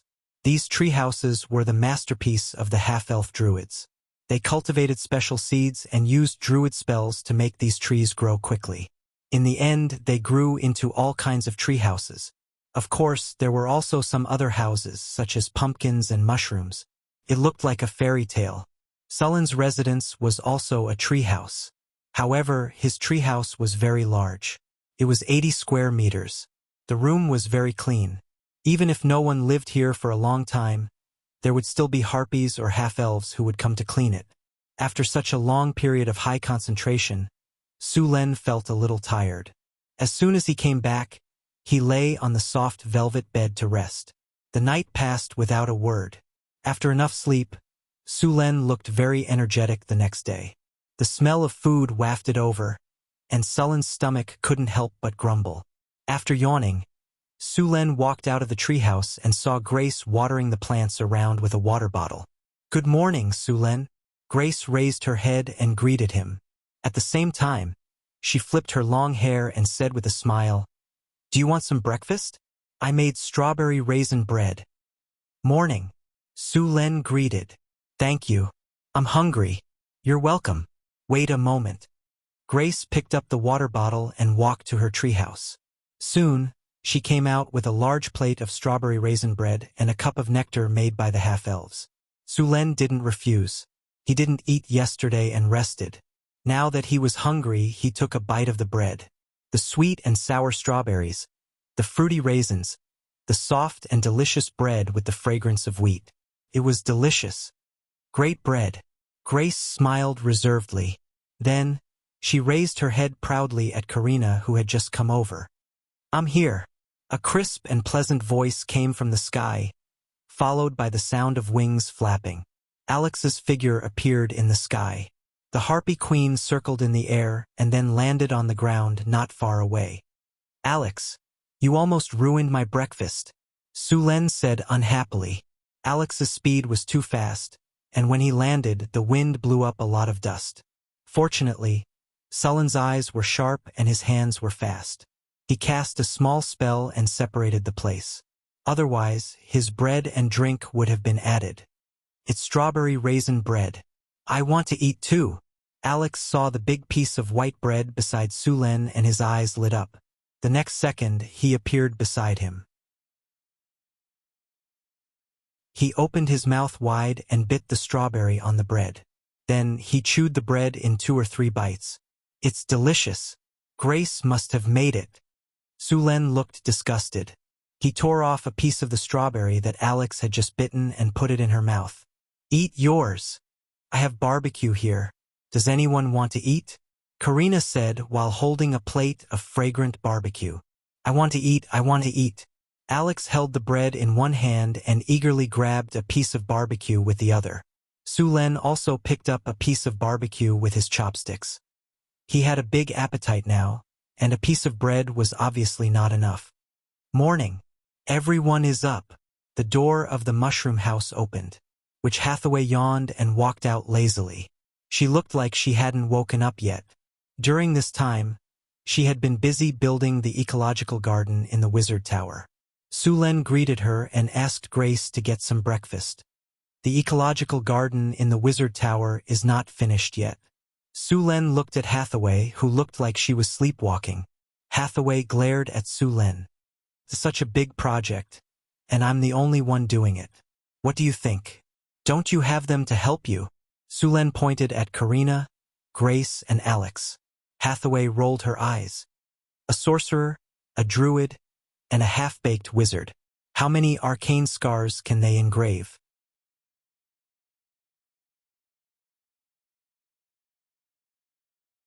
Chapter 367. Ugh! Sulen rubbed his head helplessly. This was indeed a difficult task. Karina and Grace were also learning all kinds of magic knowledge, but their skills were far inferior to Helena's. Alex's skills were a bit better, but not by much. How about this? I'll ask Andre and Lorraine to help you. They're both Orthodox wizards, Sulen said. By the way, I've learned some new knowledge. It'll be helpful for your ecological garden. What knowledge? Hathaway immediately became interested after hearing Sulen's words. Rune tattoos and rune engraving techniques, Sulen said as he took a sip of the nectar drink. Hathaway immediately turned to Sulen. Rune tattoos and rune engraving techniques. Yeah, Sulen nodded. Hathaway didn't have time to eat. Instead, she grabbed Sulen's arm and asked, "Where are they? Hurry up and take them out." Here you go. Seeing how persistent Hathaway was, Sulen had no choice but to take out 2 books about rune tattoos. As soon as the 2 books appeared, Hathaway immediately snatched them away. She didn't even eat and began to read. Seeing Hathaway like this, Sulen shook his head and continued to eat his breakfast. After breakfast, Sulen left the mystery realm and returned to the northern city. As soon as he appeared, he could feel the obvious coldness in the surroundings. Sulen reached out and caught a few snowflakes falling from the sky. It's snowing. Because of the harvest altar, the environment in the northern city was quite different from the outside world. Although it was still snowing, the temperature was not too cold, and the territory would not freeze. It was already December. In the blink of an eye, he had been in the northern wasteland for almost 2 years. Time flies. I need to build the wizard tower as soon as possible. Then I can build the wizard academy. Also, I need to prepare for the founding ceremony of my kingdom. The city was still bustling. Even though the trade route had been cut off, there were still many outsiders in the city. Some of them had decided to settle down in the city. In less than 2 years, Sulen had built such a prosperous city in the wilderness, filling these people with confidence in Sulen. In addition, in order to recruit free people, Sulen gave many benefits to those who settled here. For example, the price of land outside the city was 5 kinner per mu in the northern provinces, but here it only cost 3 kinner. Of course, the land was limited to 5 mu. Some mercenaries, who had been wandering for half their lives, used the money they had saved up to buy a property in North Town City. Being a mercenary was a profession that roamed the continent in all kinds of stories, but it was not as glorious as the bards made it out to be. They did not have any legendary missions or missions. They just wanted to fill their stomachs. Their biggest goal was to save up some money and buy a property in a small town. Then they could get married and spend the rest of their lives with a wife. However, many mercenaries could not do that. They either died in battles in the wilderness or had to change their profession due to disability. Although North Town City was still harassed by some monsters, it had gained a firm foothold. The large tribes in the wilderness had been defeated, and the remaining ones were hiding far away. It could be said that there was nothing around North Town City that could pose a threat to him. During this time, the population of North Town City had skyrocketed. The construction of the city was very fast. The Wizard Tower and the outer city wall had been completed. Sulen planned to move some of the people to Mirror Lake City. The population of North Town City was maintained at 800,000 to 100,000 people. It was winter in the northern wasteland. Not many tribes would migrate during this time. At most, there would be some tribes that did not have enough food to rob. Therefore, Sulen asked North Town City to strengthen the security of the territory. Every day they would clean up the territory. When winter came, the fields outside the city were no longer cultivated. The construction in the city had also decreased a lot. However, Sulen did not let the slaves and refugees do nothing. Instead, he sent them to the military camp in batches for military training. If so many people had nothing to do, they would definitely cause some trouble. The military training did not turn them into an army. They were just some militia. Only a few of the best among them would be selected to become soldiers. Hathaway became very busy again. She wanted to learn rune tattoos and rune engraving techniques as soon as possible. Sulen had told her not to inscribe rune tattoos on her body. It would be very troublesome to level up again when she leveled up to rune engraving. The Wizard Tower was now in use. Sulen named it North Wind Tower. Hathaway did not object to the name. Her previous school was the Northern Witches, a school made up of all witches. Hathaway's previous laboratory had also been moved to the Wizard Tower. The old laboratory had been demolished. After resting for 2 days, Sulen came to the North Wind Tower. The person in charge of greeting him was not a wizard apprentice, nor a human. It was a 3-meter-tall stone golem. When it saw Sulen come in, it bowed slightly and then said in a dull voice, "Master, welcome." The Wizard Tower was owned by Sulen. Hathaway had the same authority as Sulen. "Where are the wizard apprentices?" Sulen asked. "They are studying on the 3rd floor of the Wizard Tower. Wizard Andre is teaching them," the golem said. Sulen nodded. Then, under the guidance of the golem, he began to tour the Wizard Tower. This was the first time he had visited a complete Wizard Tower. The interior space of the Wizard Tower was very large. In fact, most Wizard Towers had a very large interior space. Wizards used all kinds of skills to expand the space. Some powerful legendary wizards, after mastering the half-plane technology, would even transform 1 floor of the Wizard Tower into a half-plane. The space inside could easily fit a city. Many Wizard Towers passed down by the ancient arcanists could still function normally after thousands of years. Any Wizard Tower of that era was very powerful. Sullen's Wizard Tower was pitifully weak compared to them. There were now 2 steel golems, more than 20 rock golems, and more than 20 gargoyle golems in the Wizard Tower. The gargoyle golems were placed on the outer wall of the Wizard Tower. If these gargoyles were not awakened, they would look no different from decorative statues. A Wizard Tower needed an army of golems. Obviously, this Wizard Tower did not have one. Another important problem was that this Wizard Tower did not have a tower spirit. The creation of a tower spirit had to be at the legendary level. Hathaway's strength was still not enough. The golem in front of him must have been cast by Hathaway's soul enlightenment. Its intelligence was much higher than that of ordinary stone golems. It was like an intelligent robot. High-level tower spirits were somewhat like artificial intelligence, but more powerful than artificial intelligence. Sulen was still learning alchemy. He was still very interested in golems and tower spirits. Unfortunately, the requirements for mastering it were too high.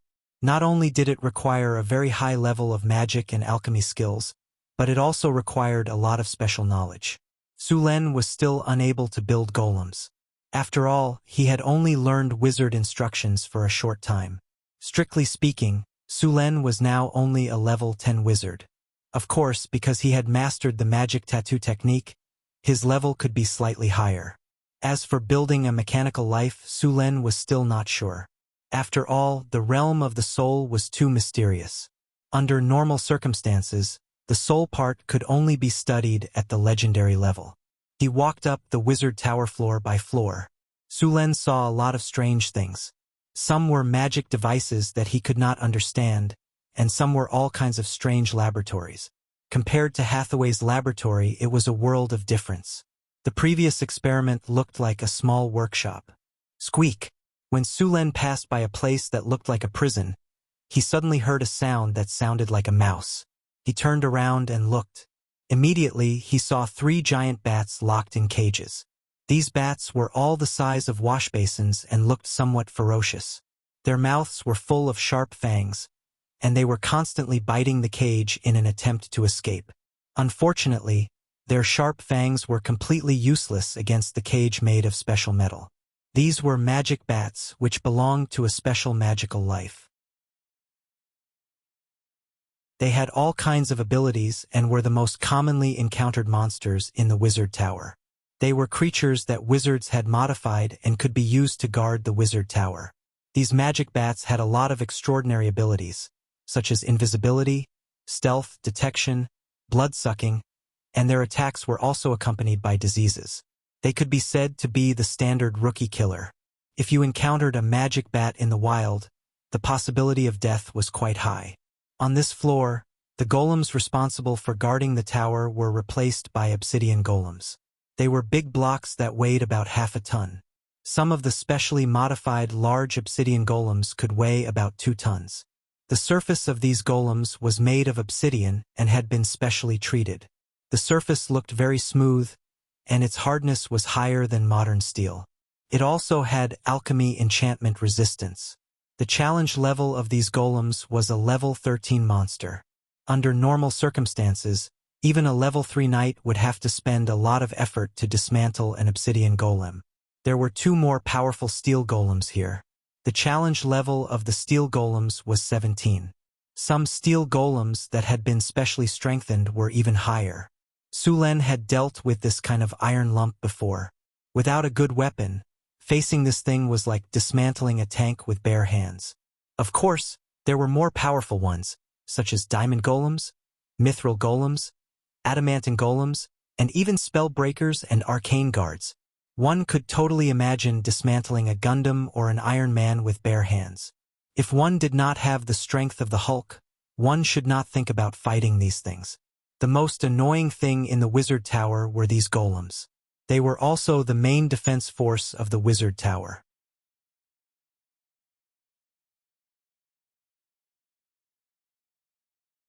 Chapter 368. After passing through this floor, Su Lin came to the top of the wizard tower. The top of the wizard tower was divided into 2 areas. One was the astrology platform, and the other was the control center of the wizard tower. However, the tower spirit in the wizard tower had not been created yet, so the control center was still empty. The astrology platform was built at the request of Hathaway. As a member of the Northern Witch School, Hathaway also knew prophecy spells.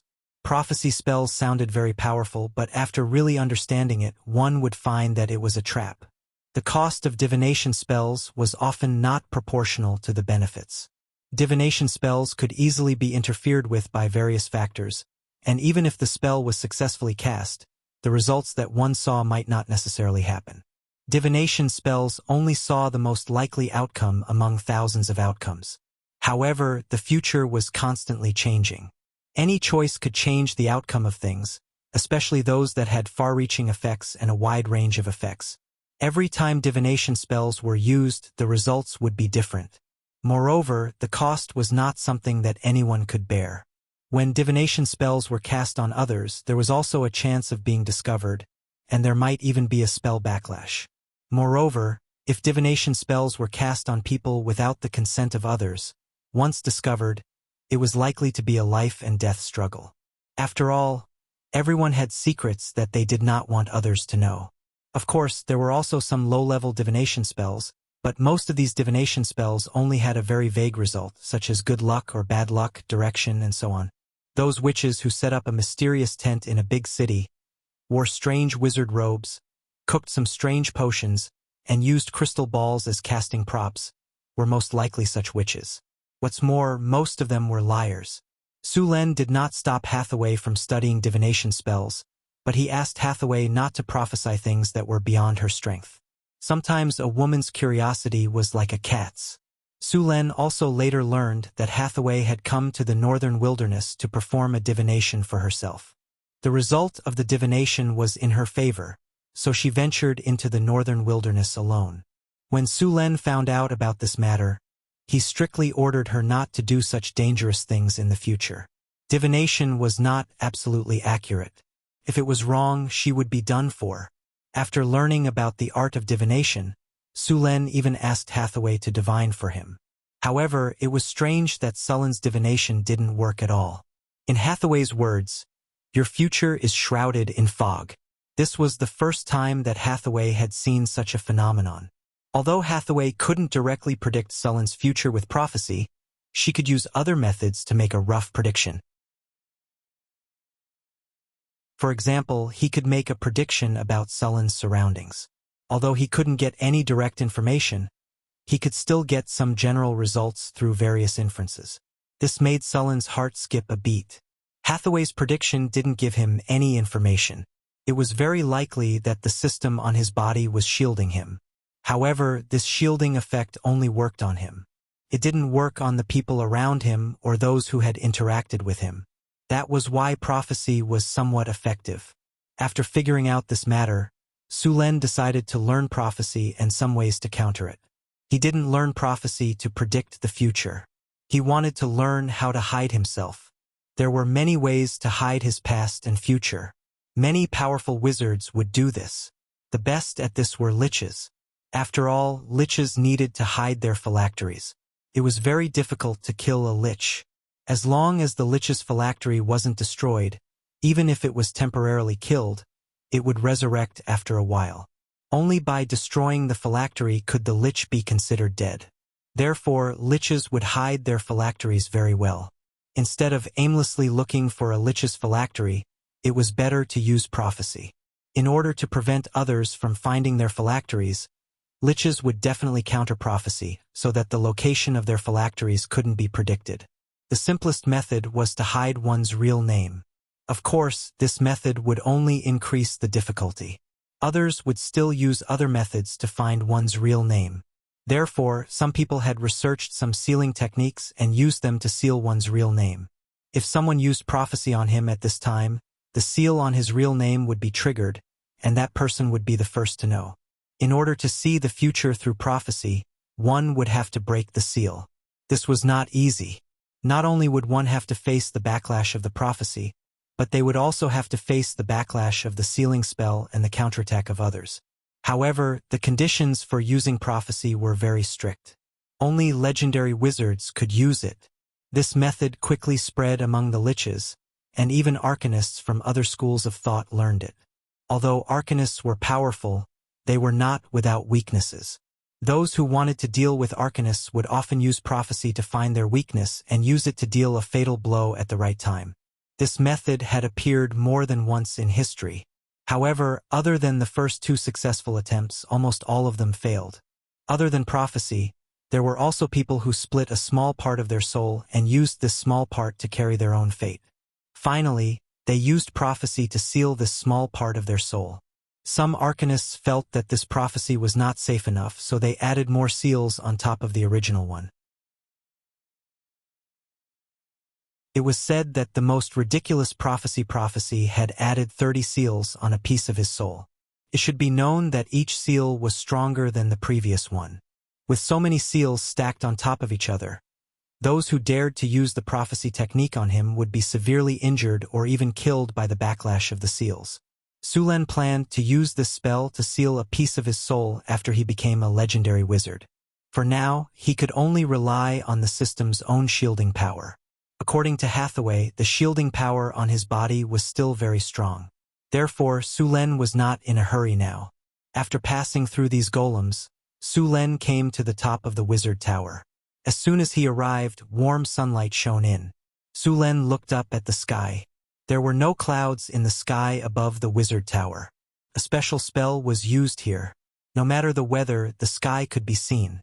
Standing on the wizard tower, Sulen looked out. In the distance, there was a winding mountain range like a giant dragon.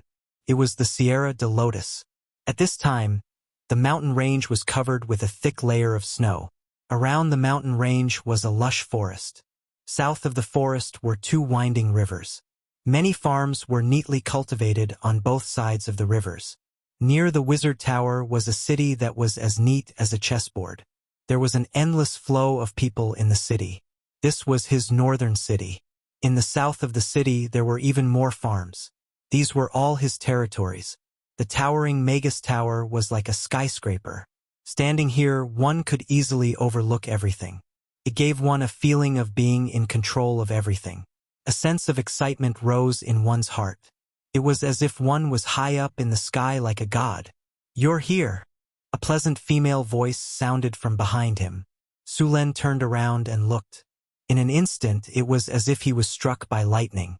A stunned expression appeared on his face. In front of him was a spacious imperial concubine chair covered with comfortable winter wolf fur. Hathaway was leaning lazily on it. One of her jade-like arms supported her head. The other hand was holding the book, Magic Tattoo, that Sulen gave her. Her face was still delicate and beautiful. In terms of appearance, Hathaway, Chris, and Alex were all top-notch. It was just that their styles were somewhat different. She was the kind of woman who was graceful with a hint of charm, gorgeous with a hint of intelligence. She had a tall and slender figure, curvy curves, perfectly round and perky buttocks, and firm and slender thighs. Her body proportions were perfect, with white and straight calves and a slender and flexible waist. No matter how one looked at her, she was impeccable. Of course, if that were all, Sulen, who was already familiar with her beauty, would not show such an expression. After all, they had known each other for a long time. However, at this moment, Hathaway was different. Sulen almost could not take his eyes off her. At this moment, Hathaway was wearing a white silk nightgown. The neckline of the nightgown revealed her smooth, jade-like skin. Her breasts were half exposed. The nightgown was tight at the waist and had a slit. Her beautiful legs wrapped in soft, shiny stockings were slightly curled up. The pure white silk material was very light and thin, even slightly transparent. This was the high-quality silk produced by the half-elves in the territory. The stockings were woven from the silk of the underground spiders bred in Crete. Each of them was very expensive. The combination of black and white was even more stunning. Sulen's gaze was firmly fixed on her. At this moment, Hathaway was reclining on the chaise lounge. Her attire was exceptionally beautiful, especially her pair of slender, round, and beautiful legs that were wrapped in silk stockings. It gave him the urge to lift them up. If that was all Sulen had seen before. However, Hathaway was wearing a pair of golden rimless glasses. These glasses were made of transparent crystal and were invented by a wizard. Hathaway's pair of glasses were obviously enchanted. At this moment, Hathaway's intelligence was mixed with sexiness, which made Sulen feel strongly tempted. As if feeling Sulen's burning gaze, Hathaway's delicate face blushed slightly. Her slender, round fingers gently tugged at her nightgown, trying to cover her slender, beautiful legs. However, the nightgown was not big enough. It could only cover part of her legs. The half-covered feeling seemed to be even more tempting. The eagerness in Sulen's eyes made Hathaway secretly happy. Her delicate red lips curled into a beautiful arc, and a sly look flashed in her eyes.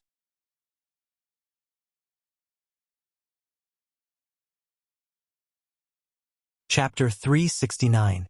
Hathaway was secretly delighted. Although she often studied all kinds of knowledge, she was not stupid. She felt pressure from Sulen, as well as from Chris and Alex. Although she was very outstanding, neither the succubus Chris nor Alex were below her in the slightest. Although she did not want to monopolize him, she did not want to lower her position in Sulen's heart. "Do you like it?" Hathaway lifted her finger and brushed her hair behind her ear. "I like it very much," Sulen exclaimed. I felt that it was even more powerful than Chris's seduction spell. As Sulen spoke, he sat down next to Hathaway and hugged her in his arms in an unusually domineering manner. His other hand skillfully grabbed one of her legs and played with it. It was smooth, soft, and bouncy. A blush appeared on Hathaway's beautiful face, and her expression was a little shy. But soon she changed into a more comfortable position on Suren's body and lay down. By the way, I have some questions about some of the knowledge in this book. Can you explain it to me? Hathaway asked as she picked up the book, Magic Tattoo Techniques, from the chair. Sulen sniffed the faint fragrance at the tip of his nose and rubbed his hands back and forth. He said casually, "What do you not understand? Tell me about it." Hathaway's body was slightly hot. Her thin silk dress transferred the heat to Sullen's body. The two of them started to explain the information, but Sullen's mind was soon elsewhere. After explaining for a while, Sulen snatched the book from Hathaway's hands and tossed it aside. "We'll talk about this later. We have more important things to do now." After saying that, he picked up the bashful Hathaway and brought her to the lounge. Soon after, a sobbing voice could be heard. Time passed slowly. 3 months passed in the blink of an eye. The ice and snow on the northern wasteland had melted. Green sprouts began to grow on the ground. The animals and monsters that had survived the cold winter had come out to look for food. Northern Town City had begun its spring plowing. Sulen had been learning all kinds of knowledge about wizards for the past 3 months. After studying seriously, Sulen realized that there were too many things to learn. Right now, he was reading the book list that Hathaway had prepared for him. It was also the book that Sulen had made him a 5-year apprentice and a 10-year arcana apprentice. Although he was already an intermediate wizard, he was not born as an orthodox wizard. If he wanted to go further on the path of becoming a wizard, he needed to have a solid foundation. Therefore, he had been doing some tutoring this winter. After studying the knowledge of wizards, Sulen finally understood why there were so many nerds among the wizards. Those wizards spent almost all of their time learning all kinds of knowledge and doing all kinds of experiments. This was especially true for the academies. The number of such wizards was as high as 80%. He also understood why those liches would do the conversion ritual. From Sullen's point of view, giving up physical pleasure, giving up the pleasure of eating good food, giving up the pleasure of dopamine, and devoting all of their attention to magic. Living in the wizard tower for decades was no different than being in jail. No, it was even worse than being in jail. Even if they were in jail, they could find their friends to solve the problem. They could even do it with men. Liches, on the other hand, were just a pile of bones. This kind of immortality was not fun at all. It was even torture. But why would anyone want to do this? Now he understood that those liches were basically nerds in the academies. There were many types of sorcerers.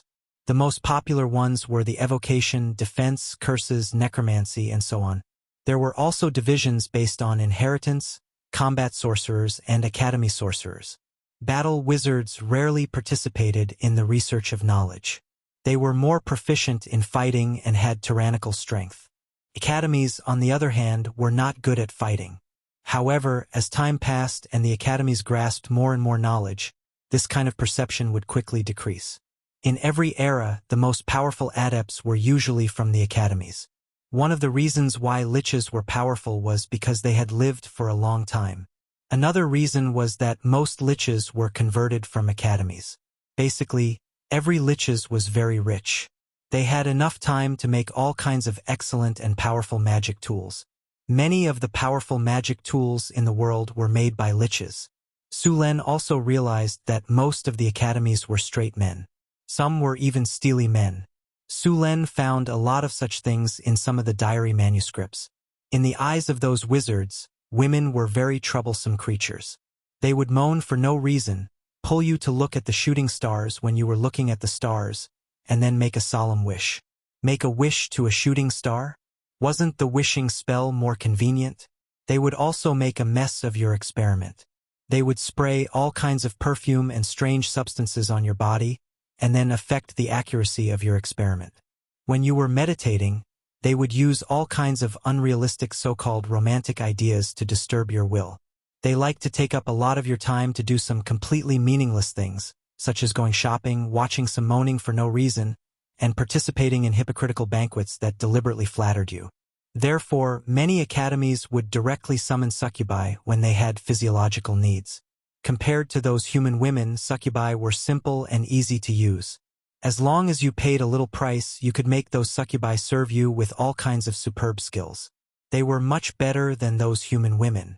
Also, succubi would not waste your time. They did not have all kinds of messy thoughts. It was convenient and fast to call. Of course, other than succubi, there were also some other foreign creatures, but the price to pay was different.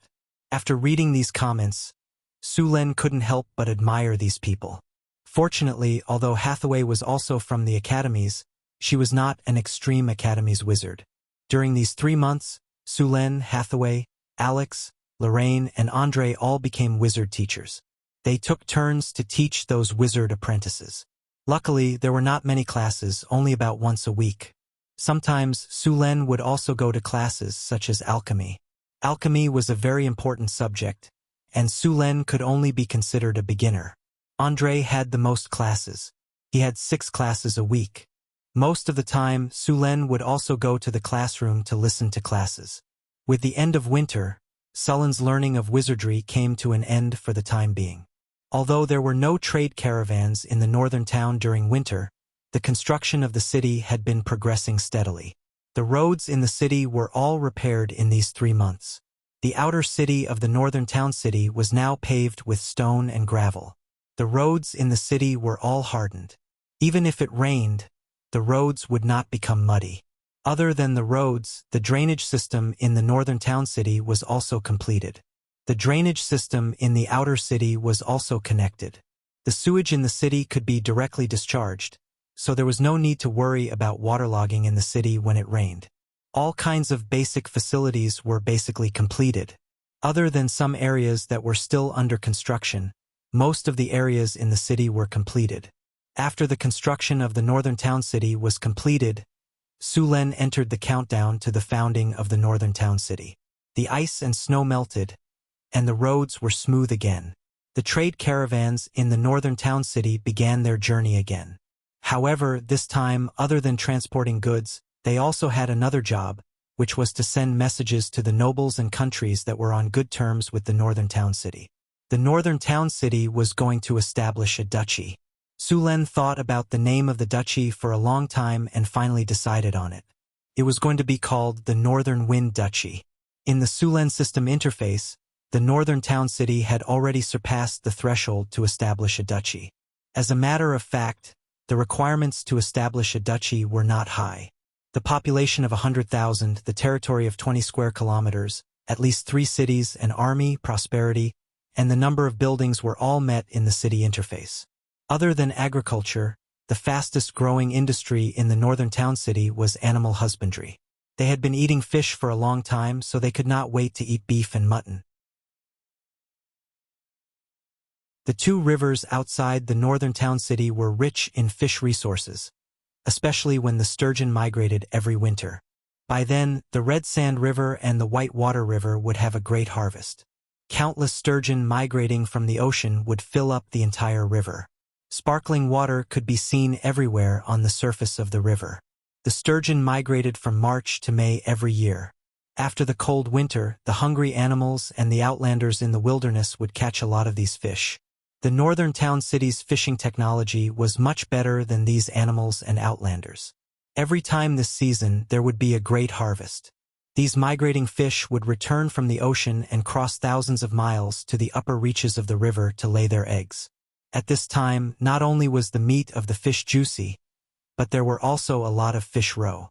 Last year, the northern town city did not prepare anything. They only made a lot of dried salted fish and did not make any caviar. This year, it was the migration season again. Su Len planned to try making caviar. It was not difficult to make caviar. This kind of food only needed to be marinated with some salt. Of course, Su Len was only half-baked.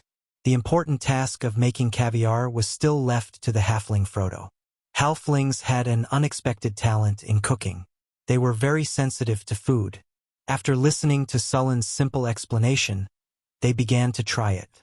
The soldiers in the northern town city had been eating fish for half a year. After a year, the number of cattle and mutton in the northern town city could finally be supplied. Food like dried fish couldn't be wasted either. Su Luin began to provide a large amount of food to civilians, refugees, and slaves. At the very least, they no longer had to rely on fish soup. Even kobolds and goblins could eat a few pieces of fish meat.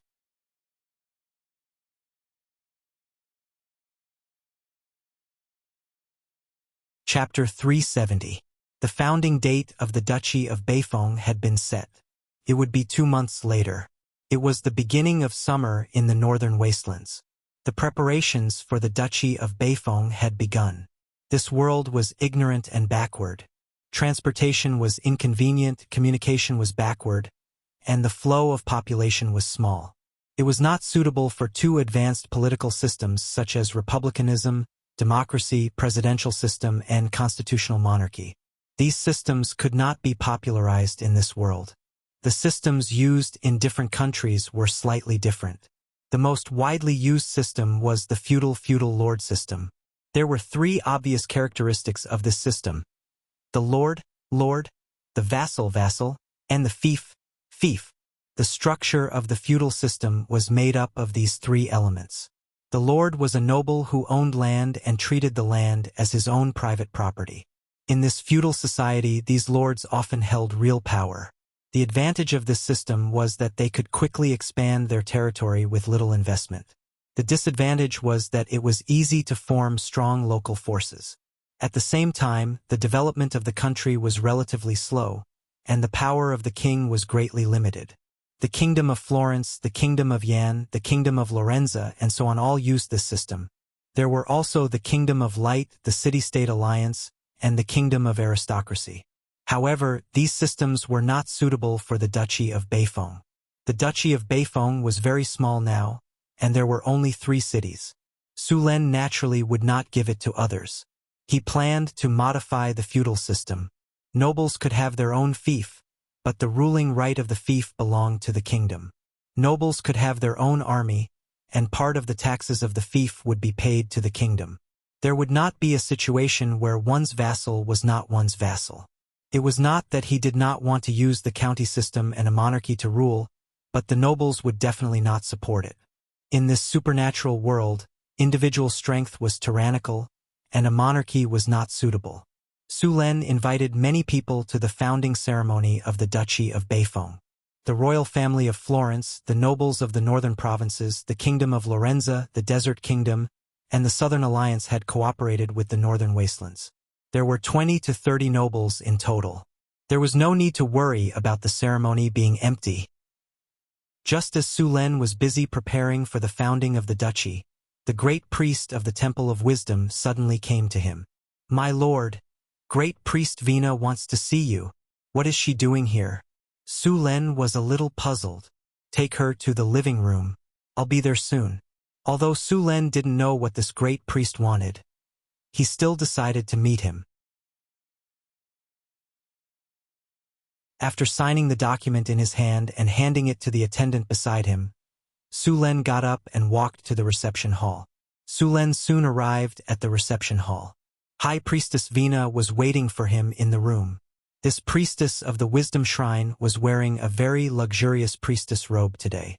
She seemed to have dressed up and looked very solemn and formal. "Long time no see, Your Excellency," Reverend Vina said with a smile when she saw Su Len walking in from outside the door. Reverend Wei Na. "It's nice to see you again," Su Len said gently. Even though he wasn't interested in the so-called etiquette, Su Len still learned these lessons seriously.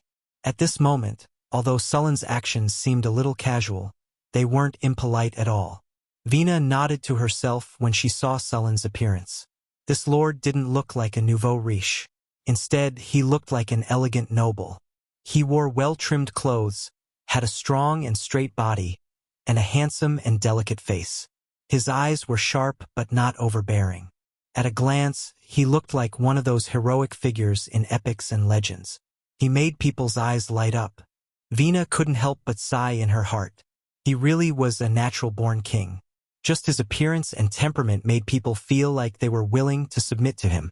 He was powerful, handsome, elegant, and wealthy. He would definitely be the most dazzling star if he appeared in the noble banquets of other kingdoms. Vina quickly recovered and said with a smile, "Your Excellency Sulen is even more elegant than before." The two of them exchanged some pleasantries before taking their seats. The servants served tea. After the door was closed, Sulen began to ask, "Your Excellency, is there anything I can help you with today?" "There are some things." Vina put down the tea and said with a smile, "I heard that Your Excellency Sulen is preparing to officially establish the Northwind Dukedom in 2 months. Yes, the Northgard city is currently preparing for the establishment ceremony. This wasn't a secret. Although Sulen hadn't officially invited the church, it wasn't difficult for them to find out. Then I'll congratulate Your Excellency in advance on becoming a Grand Duke," Vina said with a smile. "Thank you. I'll need your church to attend the establishment ceremony when the time comes." Sulen nodded. "We will." Vina nodded. "Your Excellency Sulen, have you thought about who you'd like to crown you during the establishment ceremony?" "I haven't thought about that yet." Sulen shook his head. Vina's eyes lit up, and then she continued, "Your Excellency Sulen, I have a suggestion, but I'm not sure if you'd be willing to accept it." "Of course I'd be willing to accept a good suggestion," Sulen said with a smile. Vina smiled. "I suggest that you invite the Pope of the Wisdom Church to crown you. If you're willing, the Pope will personally come to crown you on the day of the ceremony." "The Wisdom Church will personally come to crown me?" Sulen's heartbeat suddenly sped up. As one of the most powerful churches on the continent, the Wisdom Church's status was unquestionable. Many small dukedoms didn't even have the chance to see him. After all, this Pope was the spokesperson of the Wisdom God in the main material plane. If the Wisdom Church supported the Northwind Dukedom, its status on the continent would instantly rise. It would no longer be a small, transparent country. The Northwind Dukedom would also be recognized by all the kingdoms on the continent. However, this would bring about a problem.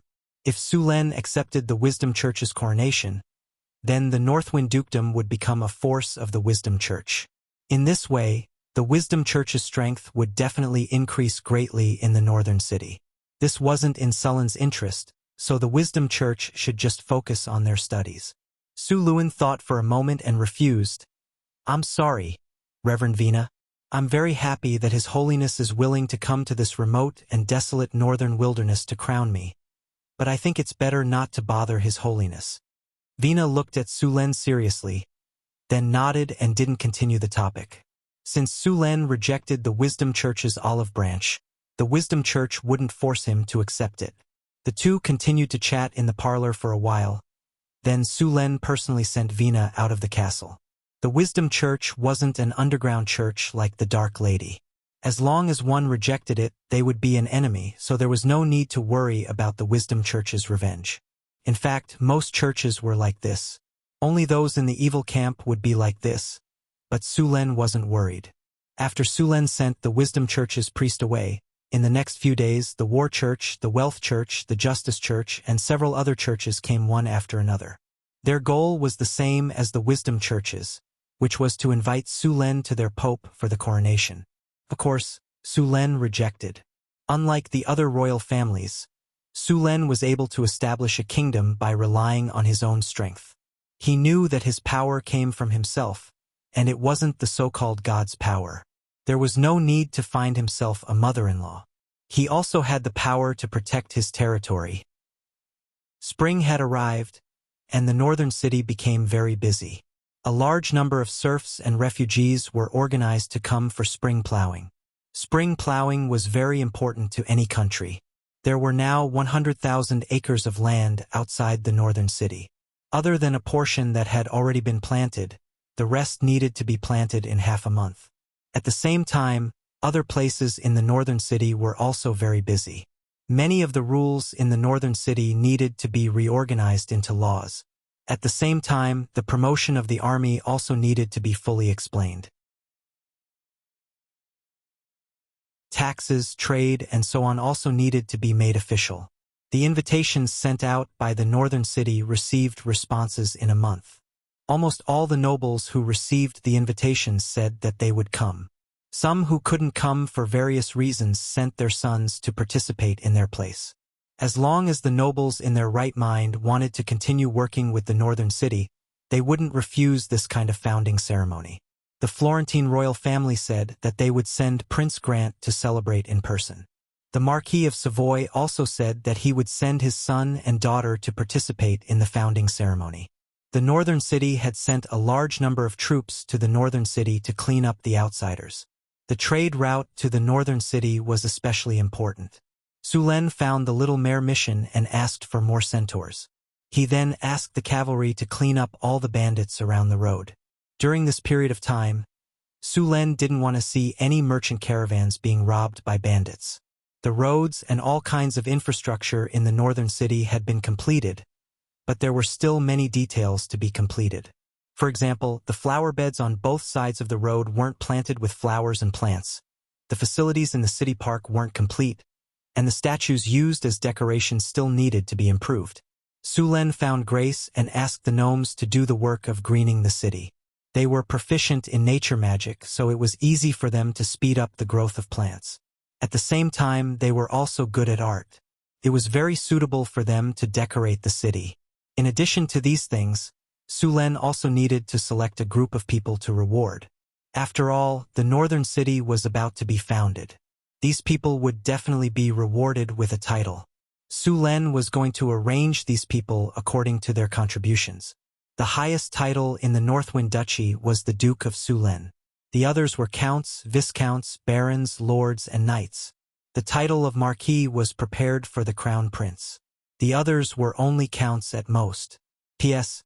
Please subscribe, please subscribe, please subscribe. Important things must be repeated 3 times.